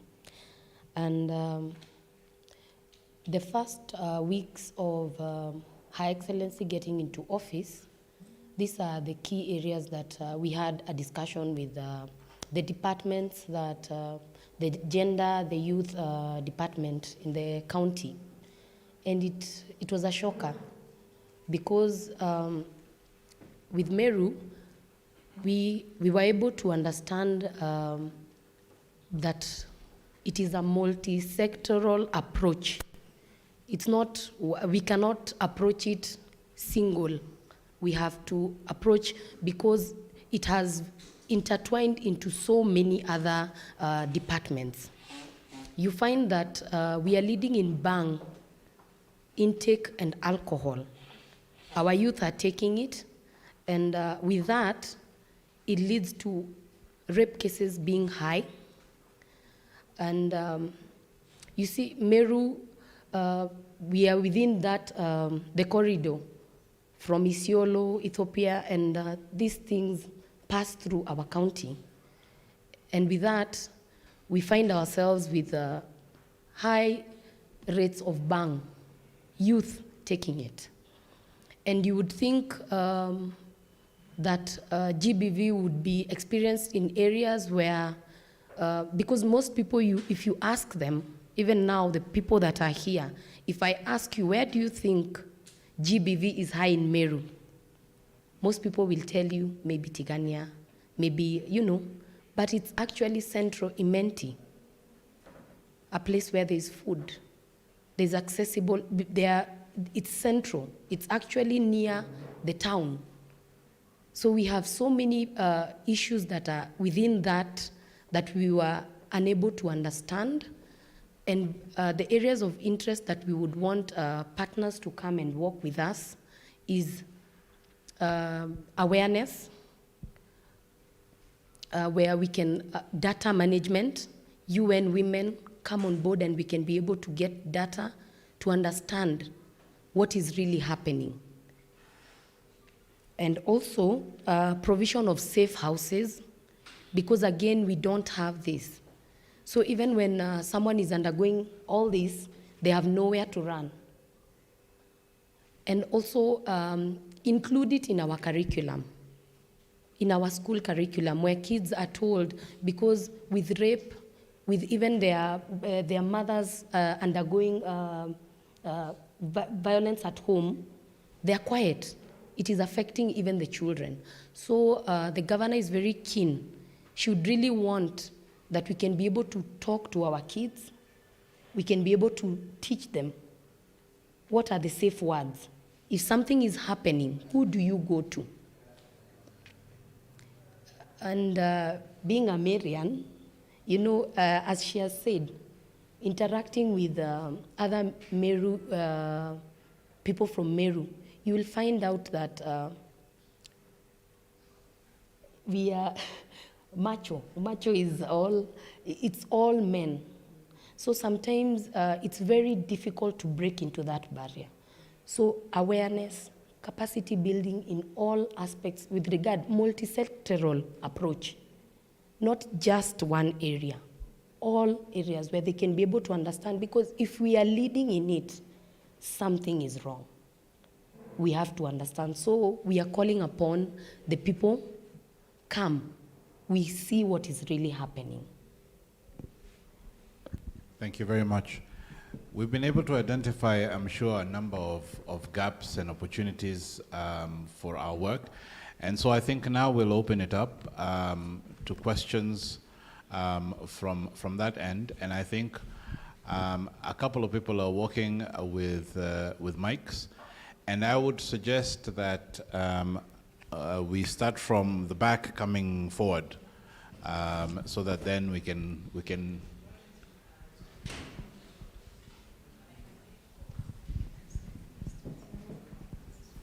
we'll do them in cycles of 3. All right. Good morning, everyone. My name is Wamboi. I work with Femnet. And I had just a few questions and concerns for our panelists this morning. If you have the opportunity to ask just one so that we can share the small time that we have, that would be helpful. All right. So let me ask one. I think then I will ask to Meru County. So I'm actually happy to report that we've been doing some work on gender-based violence in Meru with our men-to-men program, where we teach men why they should not be beating women and why. So we empower men to teach other men why they should make sure to protect the women instead of, inflicting violence against them. So, I mean, that's a conversation that we can continue with. Sandra, I think, would be happy to, now knowing that even the, it's like you're ranked the highest in the country. I mean, I think we should definitely do more work in Meru, because we've been doing even more work in Kisumu and Homa Bay. But then, we have this thing in Kenya where people are saying we inherited a dilapidated economy. So I was wondering, the governor being new and just coming in and probably finding that there's so many things to do and maybe not enough resources. And so I have had a list of about 7 priorities, which are really key. And you've really called upon support in each of the areas. But I was wondering, you as a county government, if this support is not very forthcoming, what are the plans you have to use the resources that you have to make sure that you address these issues, maybe to a certain extent? Like, is there a plan to do these things even if you don't have partners, at least, to some extent? Thanks, that's my question.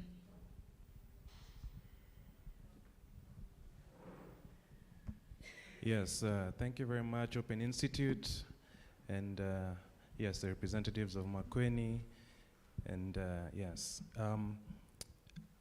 I just wanted to I'm a content creator, and what I do is I use storytelling to connect the audience with thought leaders like yourselves, because I've noticed stories teach me more than what my society has taught me about life. Like, for example, I used to despise politicians because my mother told me how politicians are corrupt, what have you. But only until I watched House of Cards was when I was so empathetic to politicians, realizing, oh my God, your lives are so difficult. I have no idea how you guys navigate it. Blessings to you guys. And so, it's one thing to say that you want us to have support. We're willing to support, especially as storytellers, because we understand the challenges of life. But are you guys real? So let me just give you 3 suggestions as I ask you, as you just think about what does it mean being real. For example, you mentioned GBV and women challenges. And quoting Chimamanda, the danger of talking about one story. I've grown up, especially with my mom being the dominant voice, saying the same things. But growing up, I realized that women are just the same perpetrators as male. And just saying matriarchy is the answer to patriarchy is not true. And I've only learned this through watching stories, because in stories you can see the villain actually having a conversation with the hero. This is why I am slapping women, or this is why I want to destroy the world. Ha ha ha ha ha. And you can see that, you can now see what happened to the villain and see why they're exacting their course of action, but it is not justified, it is not right, and that's why the hero always stops the villain. Women in their narrative of addressing gender-based violence are not allowing the villains to have their stories. And what we don't realize in storytelling is sort of like psychologist. It allows you to access psychology tools. We're not answering the questions we need to answer and you don't have the tools. So just to finish it, a famous philosopher who mentioned, sisi ni nchi ya kitu kidogo. It's easy to quote that, and he's right here in the audience. But how can we unpack how we came to where we are and how we can move going forward? I'll give you an example. I came across this fabulous organization where women are presidents every year. And when I entered that organization, I was baffled to see how women are very powerful. It's called Rotary.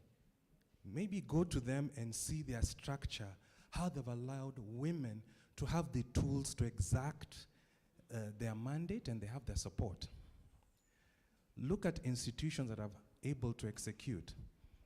And finally, just to finish, I saw a clip, the current head of the African Development Bank said that the West does not want us to double down on agriculture, because the reality is agriculture is a very huge earner. And especially as Africa, we have a problem which I would like you guys to address, where we can produce so much raw materials. But our Africans' problem is the business side.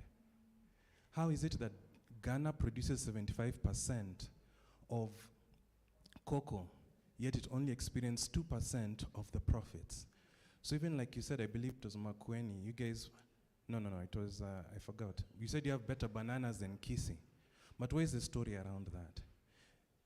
I think what our leaders don't understand, use storytelling to help us be involved. We can connect you with your village or your environment, with the citizens that would love to participate with you and lend their strength towards your cause, because your cause is my cause and our cause. We want Kenya to flourish. We want Kenya to be vibrant. And it's every person, not just women only or men only. So just to sum it up, it seems that the GBV issue, when women address issue, it tends to be social, economic, and not gender. Thank you.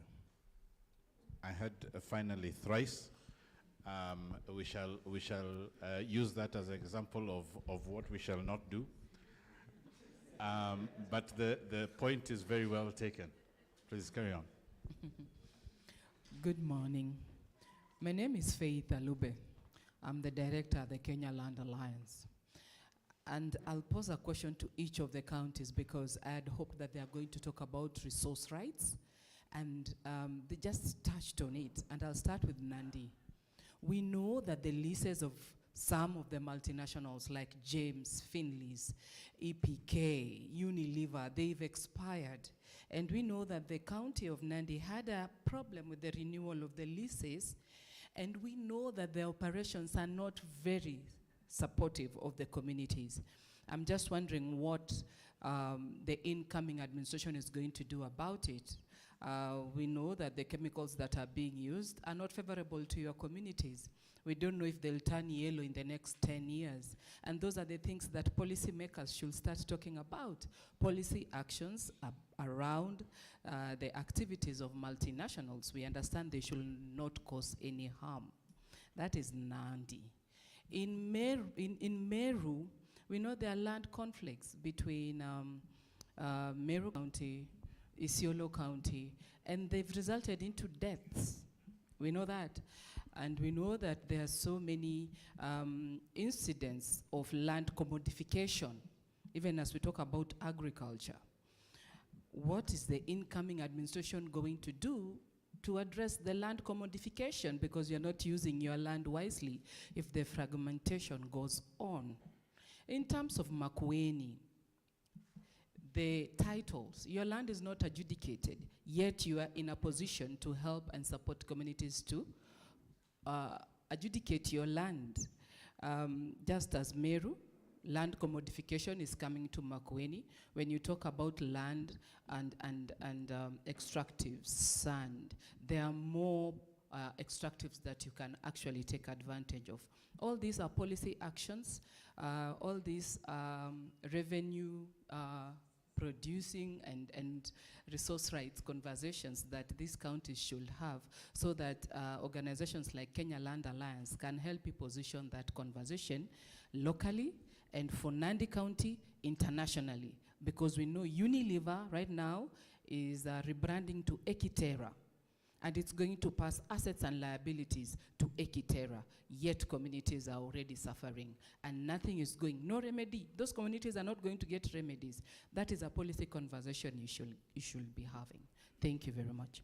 Thank you. I think we'll take those questions first because a couple of the questioners gave complex questions. So let's allow our respondents to first respond to those. Shall we start with you in Makueni?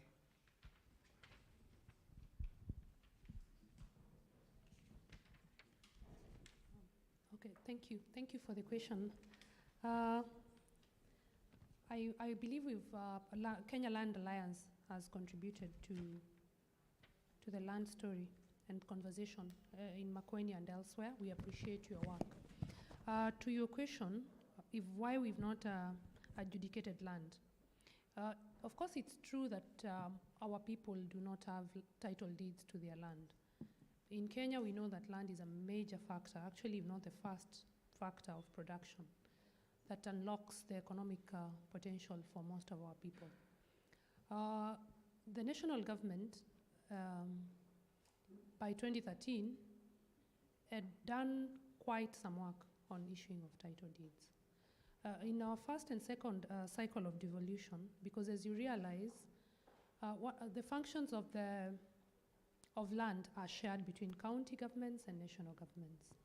Our role as county is to do survey work, to ensure that all the surveys that are required are done. Makueni County has invested in that. In the past 10 years, we've actually more than quadrupled the issuance of title deeds. So once we do survey with our communities, we are able to escalate to the National Land Commission.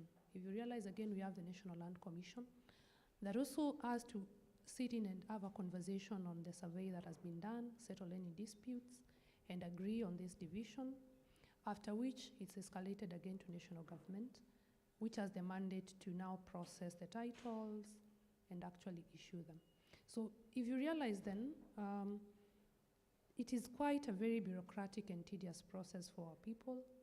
So of course this slows down, the whole process, because it's not a one-stop shop. It's actually divided into 3 government departments. So in as much as we've been able to issue, I think in the last 10 years, about 200,000 title deeds through initiatives by the county government, of course in close collaboration with the national government and the National Land Commission.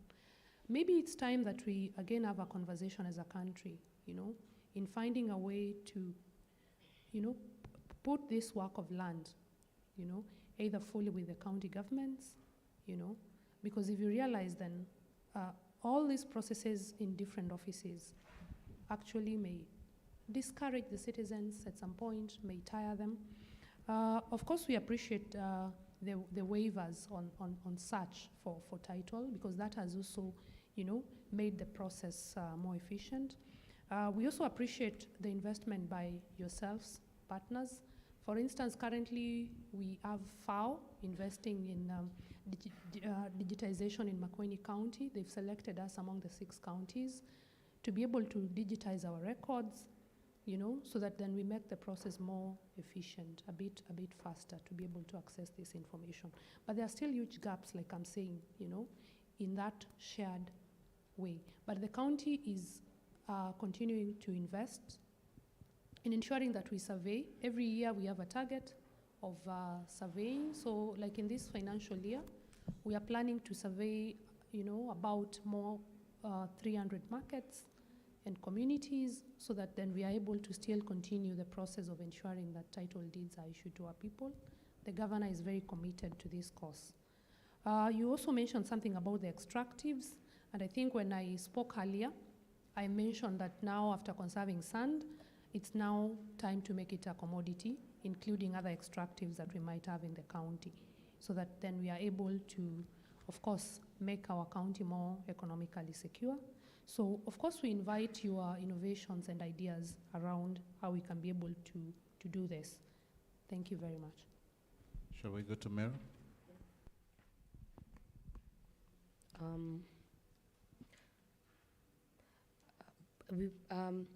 On the Plan B, where I was asked whether Meru has a Plan B, first we hope Plan A works, where partners are with us.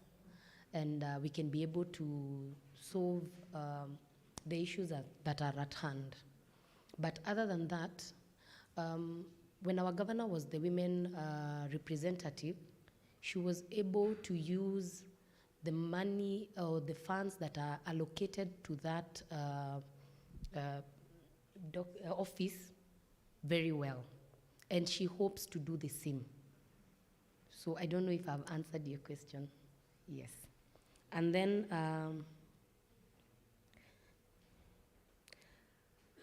storyteller. He said, are we real? We are really real. If you go to the ground, as I was reading this, I mentioned a bit where I said, Governor ni mama. And not that I'm saying that governor si wa wanaume. No, governor ni mama. When we look at it like that, we are saying, when you look at a mother, we are not putting the father away.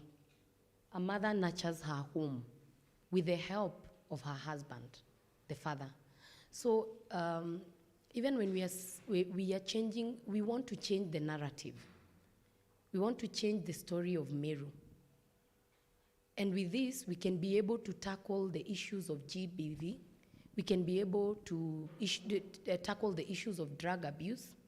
Because if your mom comes and tells you, umekosea hapa, how your mom handles you and how your dad handles you from an African setting, which one do you prefer? The mother. Neither. Sometimes neither. Yes. So,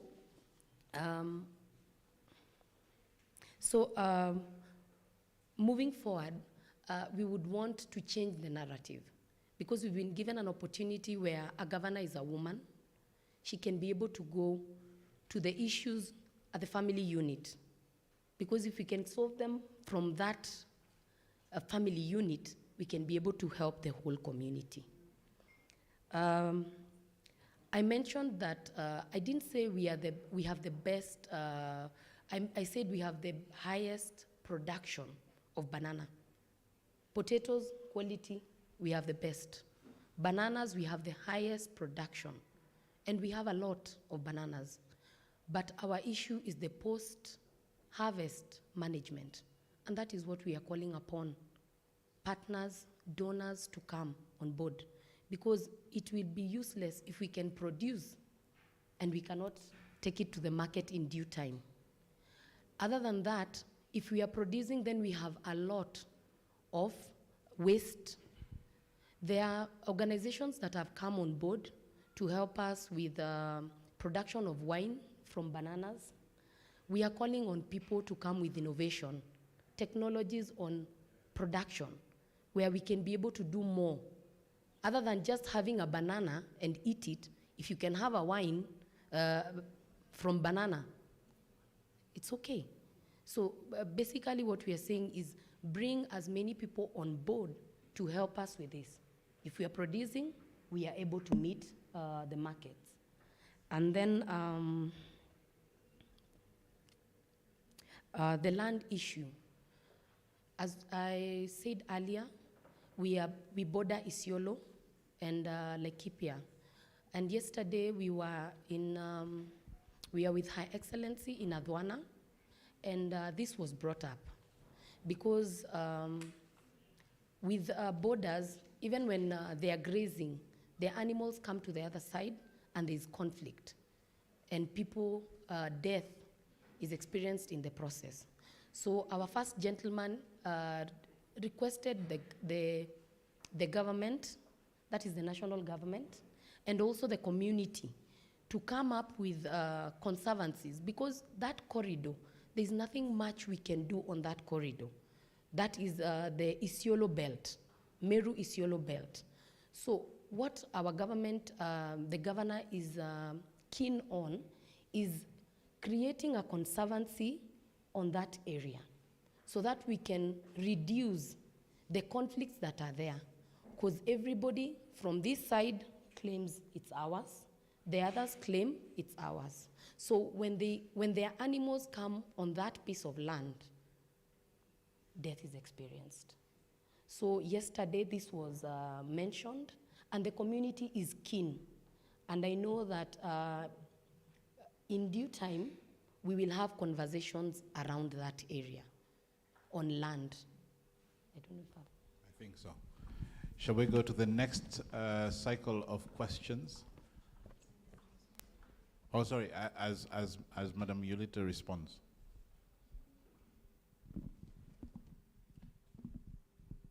Thank you so much, Faith. There was the issue of resource rights and what Nandi is doing to address lack of access to resources that should actually be available for government use. When we came in the last term, actually in the month of February, March of 2018, we invited the National Land Commission to come to Nandi and listen to the concerns that the people of Nandi had. And among the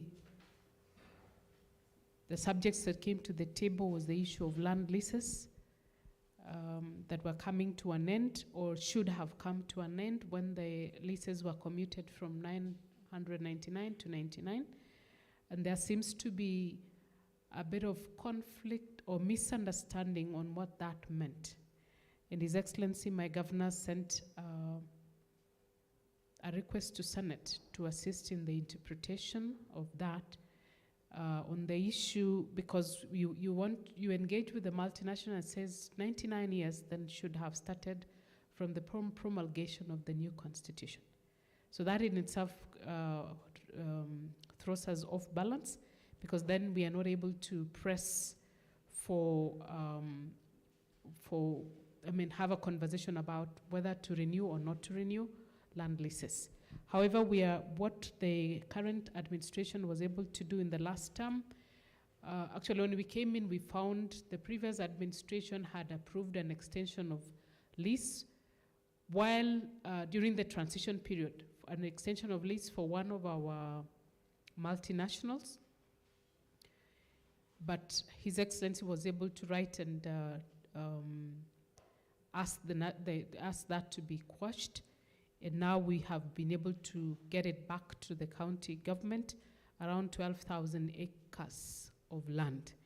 And we were given an okay to settle some of our squatters. We have actually, with the partnership with the national government, the process of subdivision, surveying, and processing of titles for 1,440 acres out of that to settle squatters, and that is ongoing. Apart from the issue of leases, one of the other challenges we experienced in the last term is that for 5 years, the guys in the tea sector denied us cess. They collect from farmers, but they don't remit to us. So that is one of the revenue streams that we would always factor in our finance bill, but then we are not able to access. And that has led in a way to us not being able to, we factor in our budget estimates, but because we do not collect, we end up having a deficit in our budget. And from last year, then we decided to just be realistic, so that now, since for 4 years we have not been able to, for the first 4 years we were not able to access, because when we made that request, they went to court and they obtained a stay order. So for 5 years we didn't access cess. But through the intervention of the new president, a conversation is ongoing right now, and I think some of the key players who are actually going to court to block us from accessing those funds were our competitors.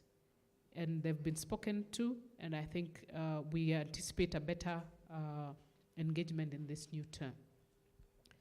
The other thing that we also realized, or rather that came out during the conversation with NLC, is that quite a number of the parcels of land under multinationals, we were not able to verify the real acreages. In the NLC gave us a favorable ruling that gave us an okay to resurvey. When we wanted to implement that, they went to court to block us. So again, all these court matters have sort of held our hands. We can't proceed. Thank you. All right, we're doing the third round of questions. Hello. Please keep it to one if possible. One. Yes. One. Yes. I'm just asking a question that all the county officials can answer. And this is about where each county is with their spatial plan.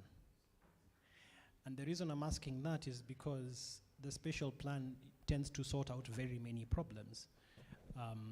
Nandi County is a county of great athletics, so is the urbanization going to crowd out the places where the athletes run? Are you going to have champions in 10 years?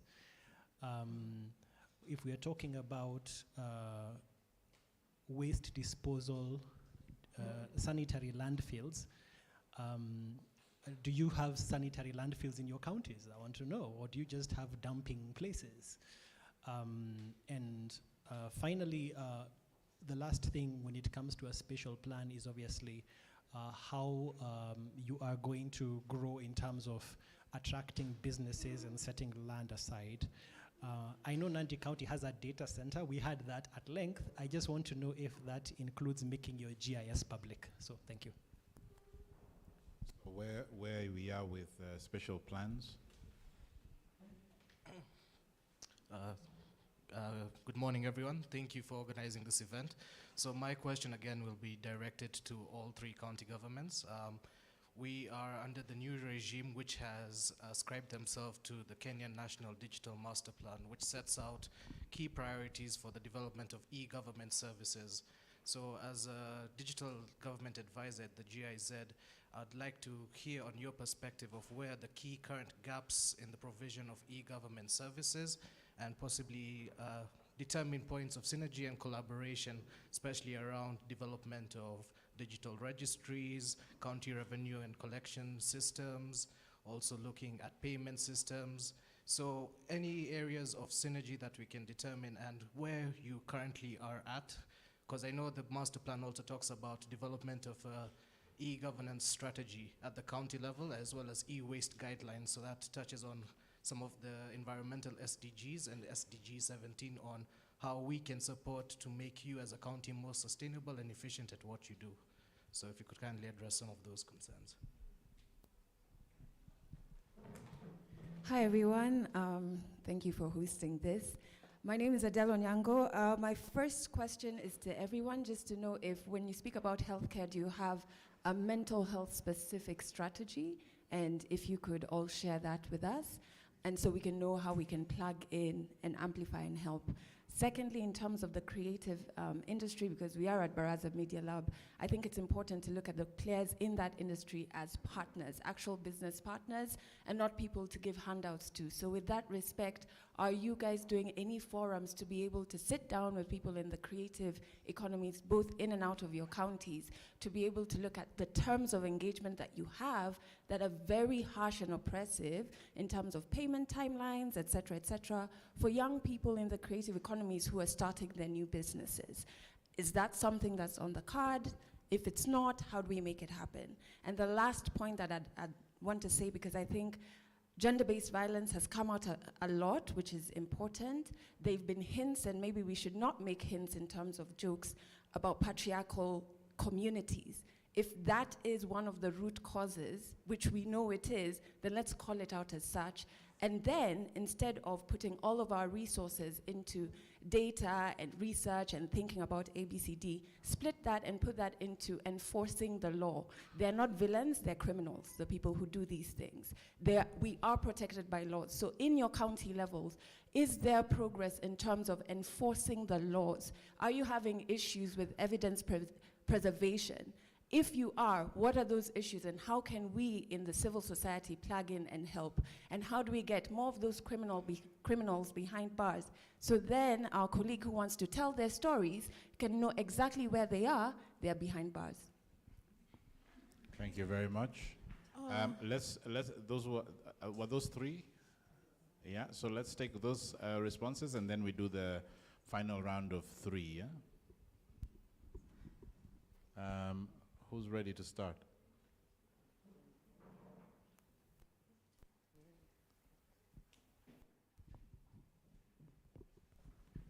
Well, they say I start because maybe I'm nearest to Nairobi County than Meru and Nandi. Where are we as a county with a spatial plan? We have a spatial plan, 2019 to 2029. It's already approved. That's also another first we had as a county. We are now at operational stage with the implementation of the spatial plan. Of course, it clearly elaborates how the county has been mapped out and possible areas where you may be interested to invest in. So I will welcome all of us to visit makueni.go.ke, where most of these documents are available for your further scrutiny. Two, on the Kenya Digital Master Plan, what investments are we making in terms of digitizing the county government? We would want to partner with you because you've mentioned that you already have all the policies and laws in terms of e-waste and digital registries, because we have a huge capacity gap in terms of even just comprehending that. So it's a discussion that we'd want to engage in. In Makueni County, the fiber optic cable has been laid out all the way to the county headquarters and several of the sub-counties. What remains then is to actually light them up so that we're able to tap into them. So we would want a discussion with you on that so that we are able to have access and actually enhance, the digital access.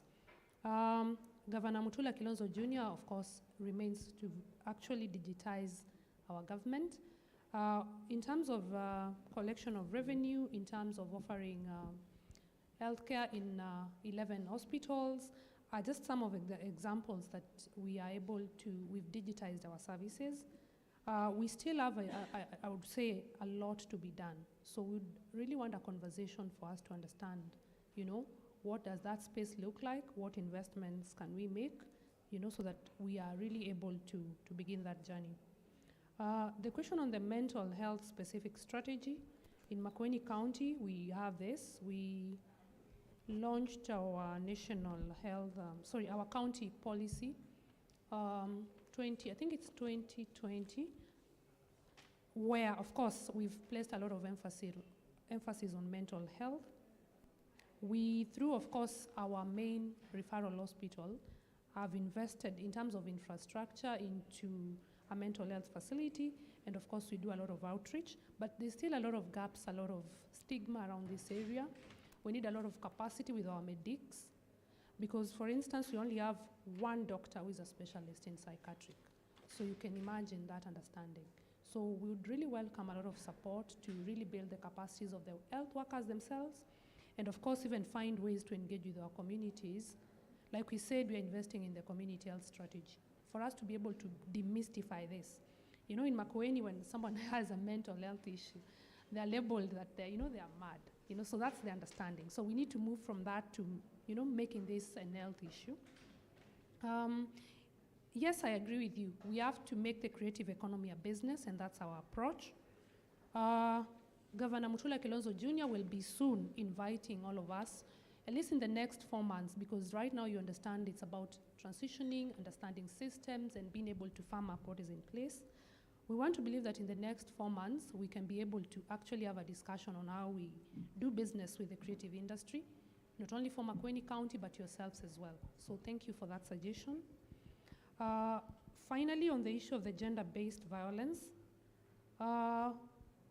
it has been a journey in the last 2 devolution cycles. We've done investments in regard to negating sexual and gender-based violence in the county. We've collaborated a lot with national government and partners to do this. Some of the key achievements that we've had in that time is by able to design a strategy to capacity build our communities and have committees that are like watchdogs right from the communities. We've been able to, through partners like Equality, the whole name is not Equality Now, and Nairobi Women's Hospital, to capacity build our health workers to be able to understand, at the health facility level, how do they collect the evidence, how do they preserve it, because that is very key, like you're saying, in getting justice, for this, the people who suffer gender-based violence. About enforcing the law, we've also been able to make main milestones.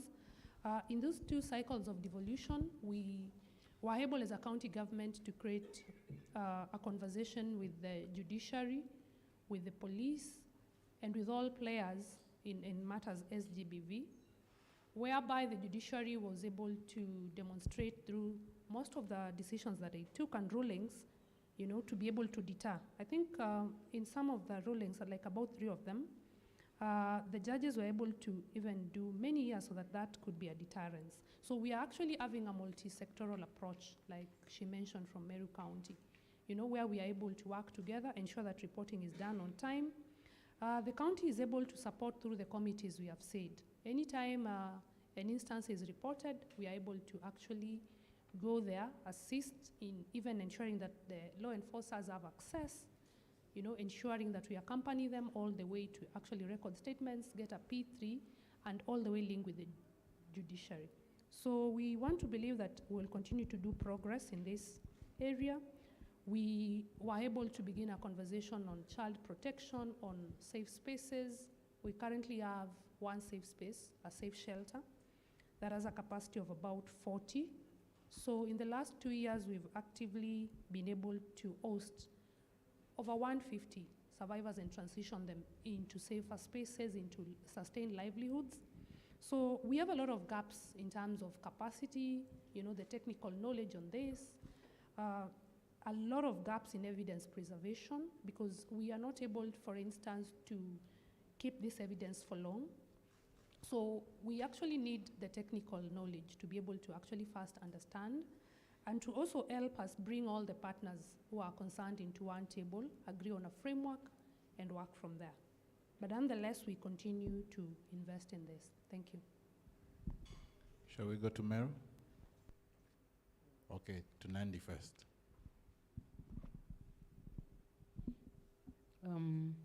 Thank you so much.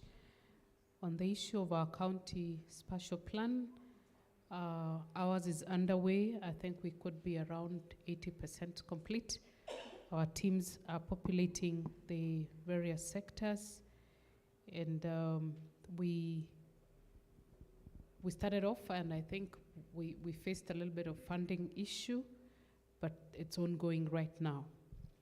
On the aspects about provision of whether we'll have sanitary landfills or we just have dumping sites, one decision that we have made with support from a partner is that we will use our solid waste to produce organic fertilizer. As we speak, the equipment for that conversion is in the high seas, and we are hopeful by the end of November they'll be in Mombasa, in that we can then get it to Nandi before Christmas. But on the ground, we are already doing preparations to just have the area where we will set up that factory ready. We did, in the last financial year, we had made provision for resources, but then we didn't get to implement. Currently, what we did, we availed resources in the current budget to be able to implement that. On the issue of digitization, this is one of the areas that we have invested. What we have yet to do is to operationalize some of these digital platforms or digital resources in the various areas. But again, we have primarily procured. Some of them are already in use. Some of them are not fully in use, and therefore, one of the challenges that we have had are really funding issues to just do capacity building or to do the physical infrastructure that is required for some of that to be operational. And one of the main challenges is the laying of the fiber optic cable, and we have a lot of gaps in that. we have it in the various areas, but there's a lot of room for us to enhance that. We have a revenue collection system, but again, we had a conversation yesterday with the vendor and who doubles up as the developer, and we are trying to understand how we can then move it to the next level where we can have a complete paperless system that enables us to, so that the human interface will be only on following up on compliance, but that the people who pay directly, it goes to the bank and we don't interact with it, we just come to observe whether there is compliance or not. Anyango, you've spoken to us about mental health. I know this is one of the things we've had conversations on, but I am not able to report at this stage whether we have a policy and where we are on the mental health strategy for Nandi. Maybe before the end of this session, I will be able to report. And then the issue of creatives in Nandi. The mind of His Excellency Governor Sang, he wanted to provide a platform where our young people in the creative sector would be able to, one, present themselves, develop their products, and be able to record. But again, we didn't get a buy-in from the County Assembly members in the last term, and it was actually struck off. We didn't get support. We're hoping that we can do lobbying again in this new term to see if the new crop of MCAs will be able to understand and give us support. On the matter of gender-based violence, what efforts are there? How do you, as civil society, come in? I think what I'm able to report is that, yes, we have identified. We have, earlier on I had said we have created a space within our county referral hospital where victims and survivors of gender-based violence are first assisted. But then the issue of a safe space is still one of our gaps. We identified one of our old facilities that just needed a bit of renovation for us to actually operationalize it as a safe house. But we haven't, last financial year, we were not able to avail resources. And even as I speak right now, because of where we were on matters pending bills, the current budget we didn't have fiscal space to avail resources for that. Much of our finances are going into paying pending bills, completing and operationalizing ongoing projects. So up until such a time as that we can be able to avail resources, that may still be a dream that is delayed. But yes, as county government, we've acknowledged His Excellency was able to appreciate the need for us to have a safe house, and already we have identified more than one place where we can do a safe house. Already we have picked up designs of places that are already, where things have, these safe houses have been constructed from scratch. So we have designs. The issue now is we have designs, we have BQs. We are looking to avail resources to be able to get that done. And if we could get somebody who can walk alongside us and get that done, we would really be very grateful. Thank you. I'm aware that it is now about 10 minutes to noon. If we take the next round of questions and it goes the same way the last two rounds have gone, it means that we'll be here till 12:15. Is that acceptable to everyone? If it is acceptable, put your hand up. Or shall we end it there? Okay, good. So we shall take that last round of questions. And I am not seeing hands to those questions. Good.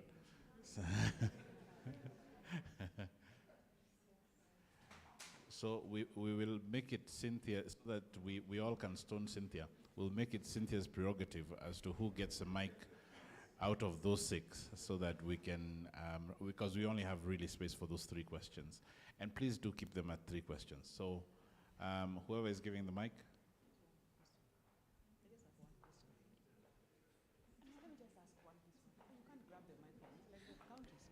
If you can just keep it brief, then we will all... I'm going to keep it very brief. My name is Angela. I'm from White Ribbon Alliance. And at White Ribbon, we believe in the ask, listen, act approach. One of the things that I've heard across board is that there are priorities that counties have. I am proud also to say that I come from Makueni County. And one of the things that have really been lacking is having the real people who are really the drivers of what changes they want to see in those counties, deciding what priorities are the priority for them. What I've heard is what I bet has been set by the people or the leaders in those counties and the like. Where is the place of the people? And when I talk about people, I don't just want to say professional people. It is the real people who are really, really part and parcel of that. The children, those living disability, the mental health people, and all those other groups of people that are really missing. And to the same effect, I want to talk about adolescent pregnancy and adolescent maternal health. We've talked about addressing teenage pregnancy and ending teenage pregnancy, but the issues about what of the ones who have really gotten pregnant and they need to go back to school, or they need to be taken care of, or their maternal health issues needs to be addressed in that space. What are you really doing about that? Because we know in our country it's really rampant, especially in the counties where you're coming from. Thank you.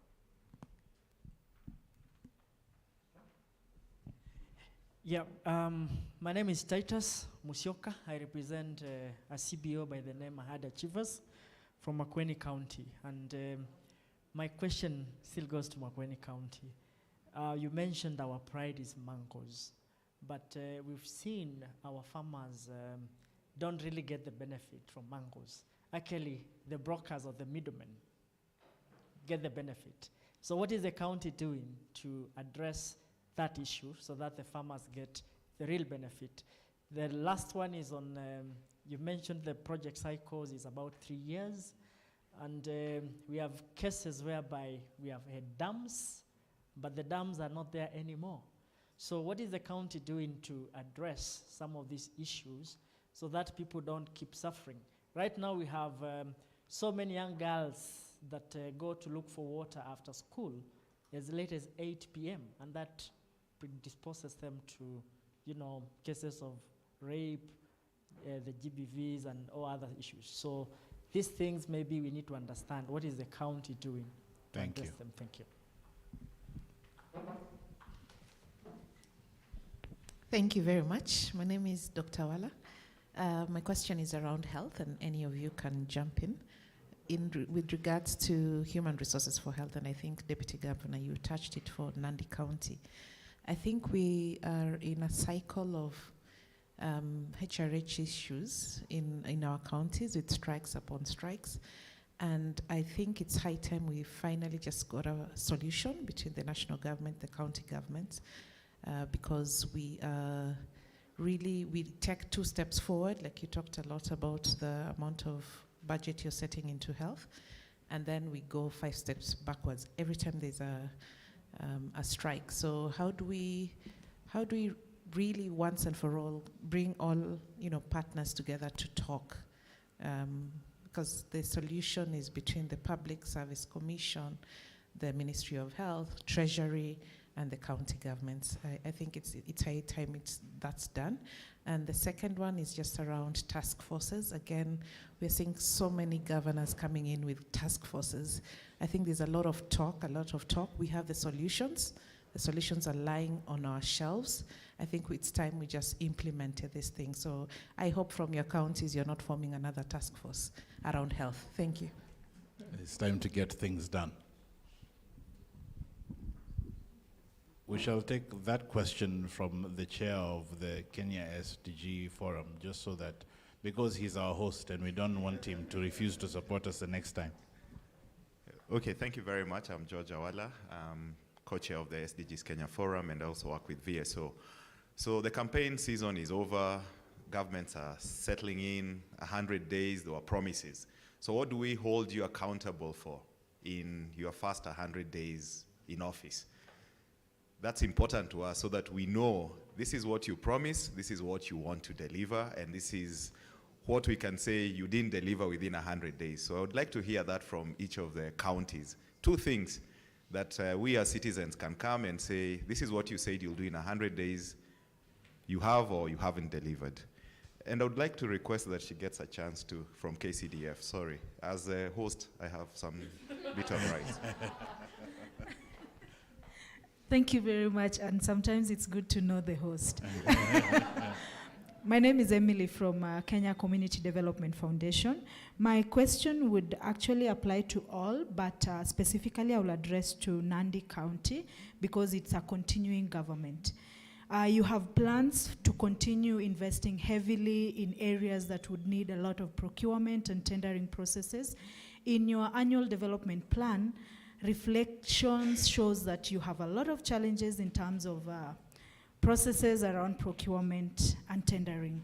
This affects participation of citizens in engaging and supporting the county on the same. I would like to know what is it that you will do differently this time, considering that you also have the platform where you share information and engage the citizenry. Thank you. Thank you very much. Shall we start with Meru this time?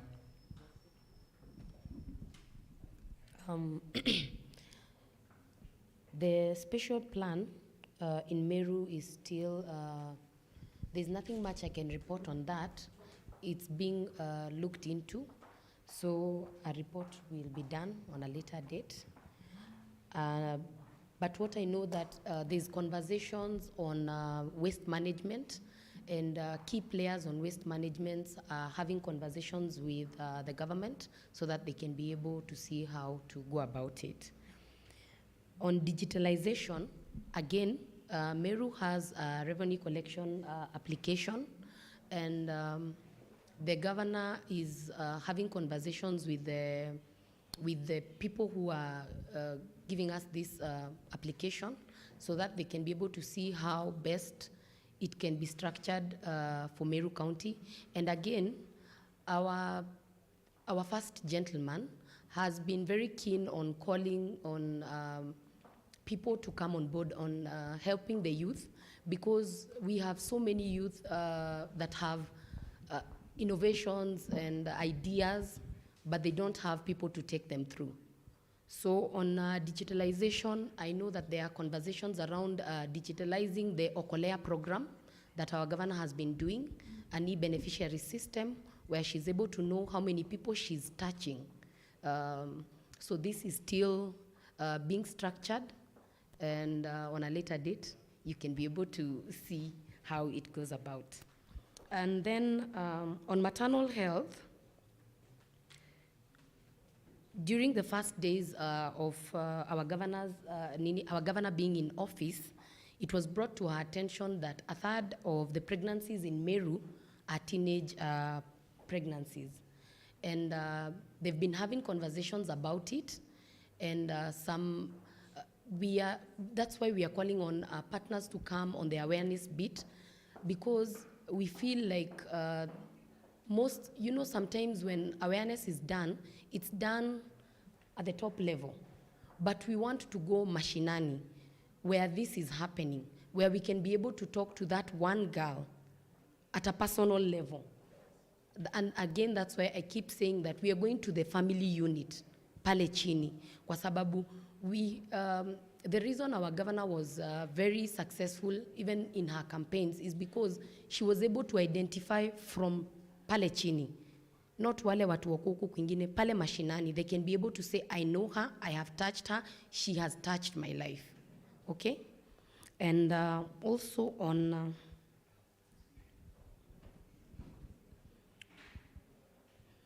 enforcement of laws on GBV, we have realized that we do not have labs, public labs, to be able to help when we have cases of rape, where evidence is tampered, because sometimes it has to come all the way to Nairobi. So we are calling upon partners to come on board to help us with this, so that we can be able to enforce this law. Because when evidence has been tampered, there's nothing much we can do. Our hands are tied. I hope I have been able to answer.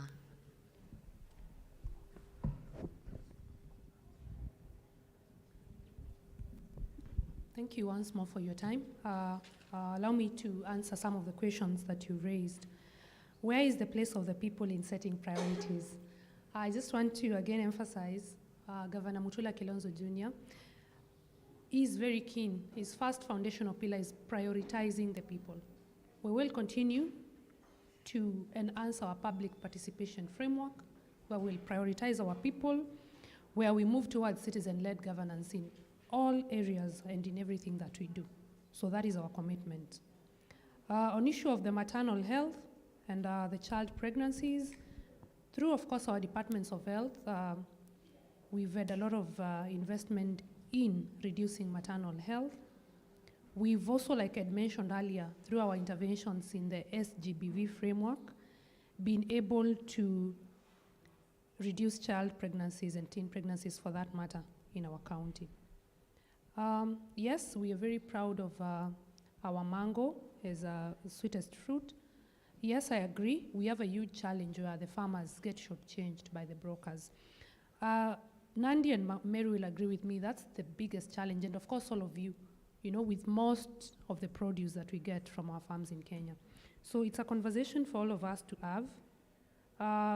The commitment of our governor is to ensure that, because of course the mango season is almost here in December, January, that we are able to have a buyers conference where he will be able to engage with them to at least set the list price, in as much as, of course, the county has invested in infrastructure on the Makueni fruit processing plant.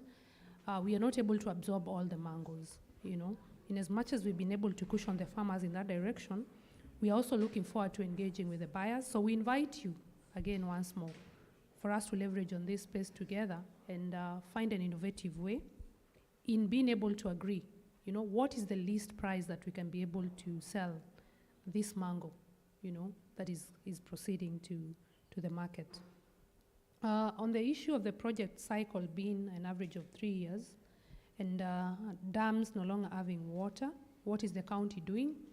Currently, we are investing in water governance because we realized through our partners and who have been able to undertake research on this matter that the biggest gap is how the water is governed. Because most of the time, government will do the project, the partner will do the project, and they will exit, Who uses the water? Who is with the water day to day? It's the community, the borehole, the dam, the sand dam that you're raising, the earth dam. So we're really saying that it is the place of the people to govern the water resources better. How do they manage them? They need to sustain them. They need to ensure that issues of maintenance through the committees are done. The biggest gap is that this ownership is not yet there with the people. We are still, of course, with the Serikali Saidia mentality. So we're inviting all of us to build capacities, to actually start also talking about this agenda of saying it's time our people own the projects. It's time our people own development. It's time they lead in governance. And of course, the executive director of the SDGs, you have to make this dream a reality. You've said we have only 8 years. So can we, in the next 2 years, really farm up on this agenda? That's how we're going to sustain development in this, So when the community itself owns the development. I agree with one of the speakers who said we have to move away from the tokenism, That's what we've done for most of the 50-something years. On the issue of health, it's important to invest in the human resources for health. We really appreciate the good work. Our governor appreciates the good work of the health workers in Makueni County. In the 2 cycles of devolution, we appreciate them because they've not decided to down their tools completely and leave the people unattended. This is because we've had to have many discussions with the Public Service Commission, the County Treasury, and through, of course, the Council of Governors, through the county itself, through their unions, to be able to always agree on solutions. Her Excellency DG Nandi, I think, will also speak about this because she has access to tables where these discussions are held. Counties have been pushing to get more than the 15% allocation that is given to us from the CRA. It's time we sustain this discussion because if you realize health is fully devolved, the resources that we have in terms of being able to actually pay for the health workers is not sufficient. And that's why every time, because the collective bargaining agreements have driven the wage bill to skyrocket. But the resources have not moved an inch, so they demand more pay, which they actually deserve because of the hours that they put in the good work. And like in Makueni, where we've invested a lot in the universal healthcare, they've really gone out of their way to work way above their shifts, received burnout. But sometimes as counties, we are pushed to the wall. We do not have the money to pay. In our case, we've had to be very innovative. Like we said, one of our foundational pillars is about innovation, where we've been able to have conversation with the health workers to ask them to actually take on, when they work extra hours, the county has found a mechanism to give them a compensation. It's not sustainable, but we had to do it so that we avert most of these strikes. But again, like we've said, we are also moving our own healthcare strategy from curative gradually into preventive and primary healthcare. So we'd want you to invest in that over time. And of course, find ways to get more resources to the county. The final question, yes, the campaign is over. We are very happy as a country that we had one of the most peaceful transitions ever, I think since multi-party. At least we did not have any incidents of post-election. We are grateful to. That means our democracy has really matured. Our people want to move to the next level of development. We've realized that politics is transitionary. Somebody said something about politicians. One of the, I don't remember what they said. Are we real? Yes, politics is real. And remember that all of us are politicians, The people who actively seek for office, the voter, all of us are actually politicians. Depends on what role are we playing. So maybe we are only held accountable to the public because we offer ourselves to do most of the public service. So in the next 100 days, Governor Mutula Kilonzo Jr. has made many commitments, but you've requested us to highlight 2. Speaking to the current situation in Makueni County, where we are already at alarm stage with the drought, we've already carried out an assessment of our existing water. So we are now finding a way in the next, hopefully 3 weeks, to be able to desilt them, to be able to reactivate them, because that's one of the biggest insecurities that we have. Because at least with water, our livestock will get some, longevity.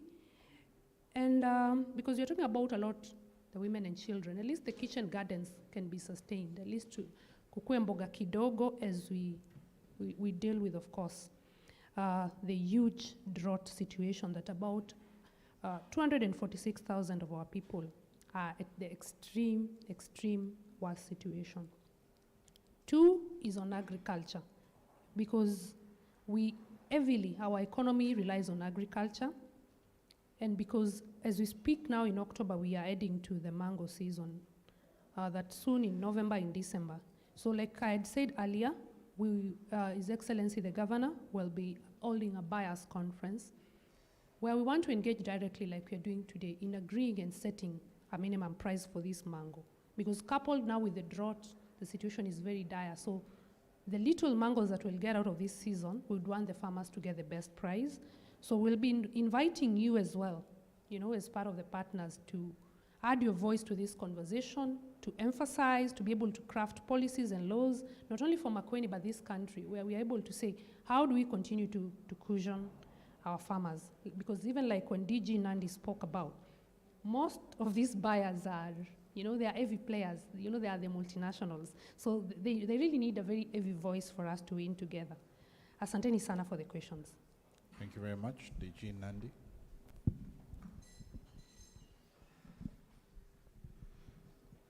Thank you. I think I'm liking this discussion, and you'll allow me, before I respond to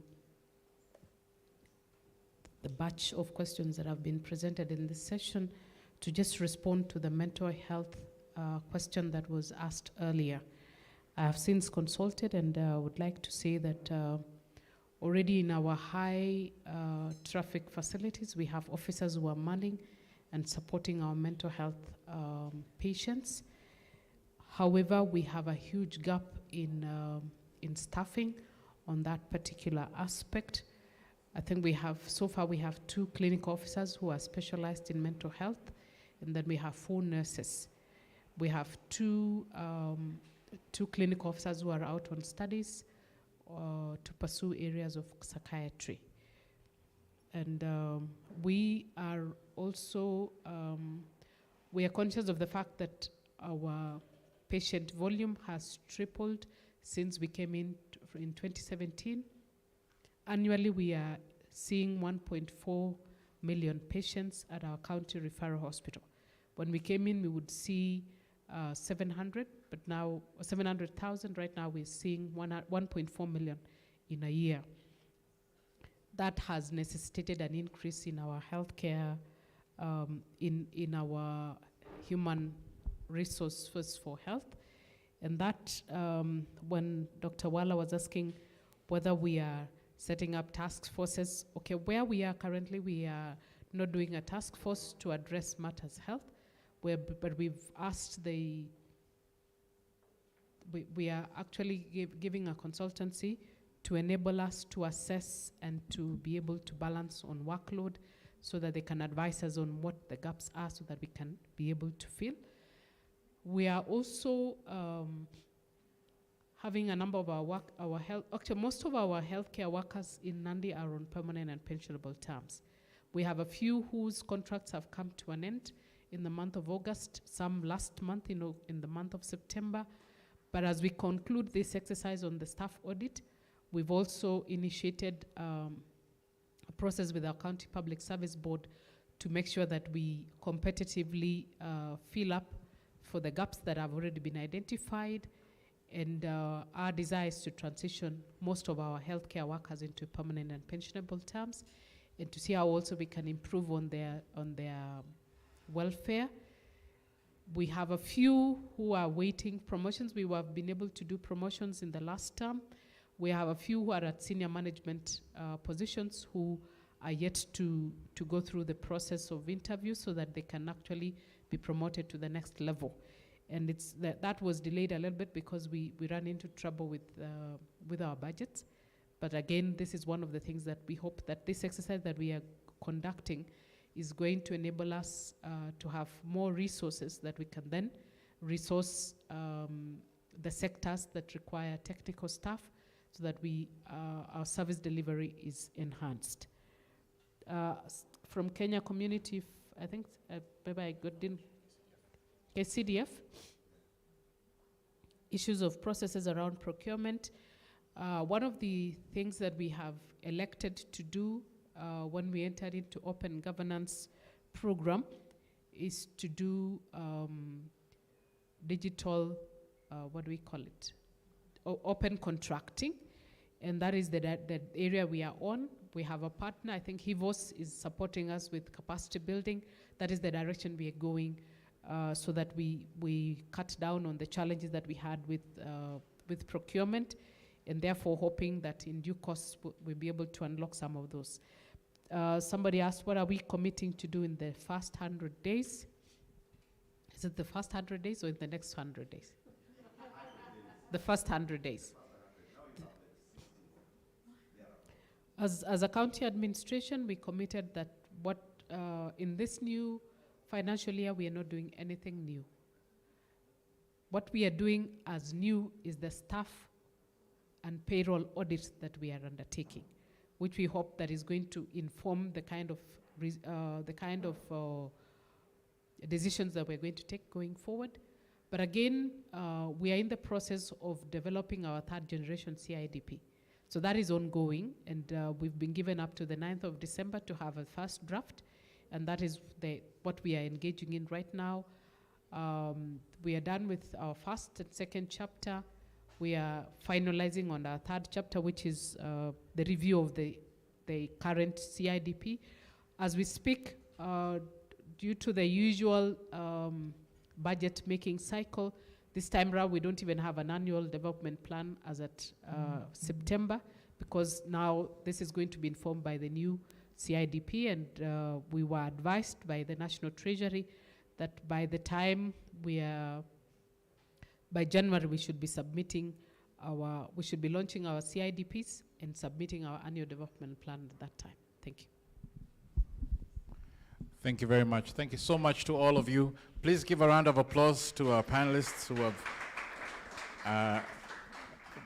They've done a really good job of representing their counties, and I think the people from their counties, like me from Nandi, I was assimilated into the Nandi community. I'm very proud of my DG. They call me Kiprop now. So the only thing that I will do before I hand this over to George to give a vote of thanks and to close the meeting is to recognize that the #2 table tennis champion is here in the room, and because we have said that sport is a big aspect of a lot of the development, we just want to recognize his presence in the room. I'm not sure whether he's somewhere where he can wave at us. There he is. A big round of applause, and thank you for being here with us. And now I'm happy to welcome George, the chair, one of the co-chairs of the SDG Kenya Forum, to give a vote of thanks and also to close the meeting. Thank you very much, Alkags. So let me start with our panelists. Really amazing that you found time to be with us, to really share with us what your priorities are, what you are working on. It's still early days in government, but let's remember that we are living on borrowed time. So thank you very much, Your Excellency, Madam Cheriot. We really appreciate that you are willing to talk to us about what Nandi is doing. We're also very grateful to Madam Mumo. Thank you very much. Makueni County. Lots of nice things, but also challenges. Last Friday I was at Kwakavese in Mbuvo area. The drought is real and it's really tough, so your work is cut out. And then Meru, thank you very much, Sandra. Thank you for representing the governor and being here and talking to us about some of the challenges and the opportunities that are there. So we really value and appreciate your presence, being with the citizens. This is an accountability forum, and we are happy that you are okay with scrutiny and you are open to listening to us, also taking on board the ideas that the citizens have given. Summarize a few things that have come out of the discussions today. The county governments have revenue. We want you to use the revenue well. Accountability is critical. And we also do pray for you that you go to the national government and get more money. But kindly, do use it well and wisely so that citizens can benefit. Devolution has been a double-edged sword in different aspects. Lots of opportunities for citizens, but also we know that corruption has also crept in, and that has bedeviled operations of some of the counties. Some of the pending bills are unbelievable. You wonder what was supplied so that you owe all those hundreds of billions to suppliers. Citizen-led governance. A lot of discussions about that. We want genuine citizen-led governance. It would be important that citizens are engaged. Happy to hear that even Makueni, who has been leading in that front, also want to do more. Good lessons also from even Nandi. I know you have inclusive spaces where you talk to the citizens there. Meru, I believe that there is opportunity also, even to learn from others in terms of how they are doing it. I didn't hear a lot about the private sector and how you are planning to unlock the potential that private sector provides. Maybe this was more skewed towards civil society, but I think there's a lot of money in the private sector. So let's find useful ways of tapping into that money. Innovation, the creative sector, well represented here. Really good ideas about storytelling and how counties can be able to maximize, but also do pay the influencers and the creatives, because sometimes they chase you around and they can't go past the guards, and yet they've already offered the service. The food crisis is real, so let's really take it as a priority and safeguard our citizens. Let's ensure that they have something to eat. Let's ensure that we work with the national government to deliver food to people, because it's not just a Kenyan crisis, it's a global crisis, and I think it's important for counties also to think about how they will really protect themselves from the drama that's about to unfold around food and food sovereignty and rights around food. Resource rights, I think that came out in Nandi around some of the plantations and who owns what. Their tenure is over, but they don't want to leave properly. So ensure that you safeguard the community land rights, community natural resource rights, so that they can benefit from the resources that are available to them. In fact, God-given resources, so let's not take those away from them. Good governance, we cannot overemphasize that. And it's nice to see that in the current dispensation of government, we have a lot of females who are also represented. So we hope that governance will be much better and there will be more inclusion in government. Water, lots of discussions around that. I think all the counties have talked about it. Apart from Nandi, it seems there it still rains and water is still available, but maybe there's also some issues a bit with the water situation. Access to financial services for the citizens, kindly work on that. And lastly, foreign direct investment. I think Laikipia County have, in the last government, been able to raise monies on social impact bonds from the foreign countries or even foreign entities. If Nandi, Makueni, and also Meru can think about that and work towards that, then there could be space for you to have more and do more for your citizens. So thank you very much. I'd like to thank the organizers of this, the SDGs Kenya Forum, Florence and her team, Baraza, Media Lab. Thank you very much, Maurice and Co. We are also very grateful to Open Society, ALCAGs, sorry, Open Institute, not Open Society. I was just speaking to someone out here and they talked about Open, so Open Institute, we are open to business and to everything else. So Open Institute, thank you very much. And yes, the technical team that was here to set this up, ensure that we are able to get this on YouTube and all the other platforms. We are very, very happy and grateful. So thank you, and everyone, each and every single of us who was present here. Thank you very much for finding time and even staying on slightly longer so that we could be able to conclude this very well.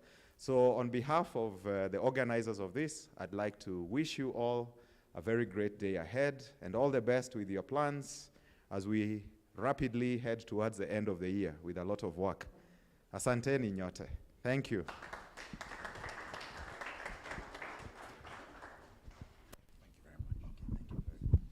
Also, and see you at the next one, which Florence, Morris, and I are committing to do in a month or so.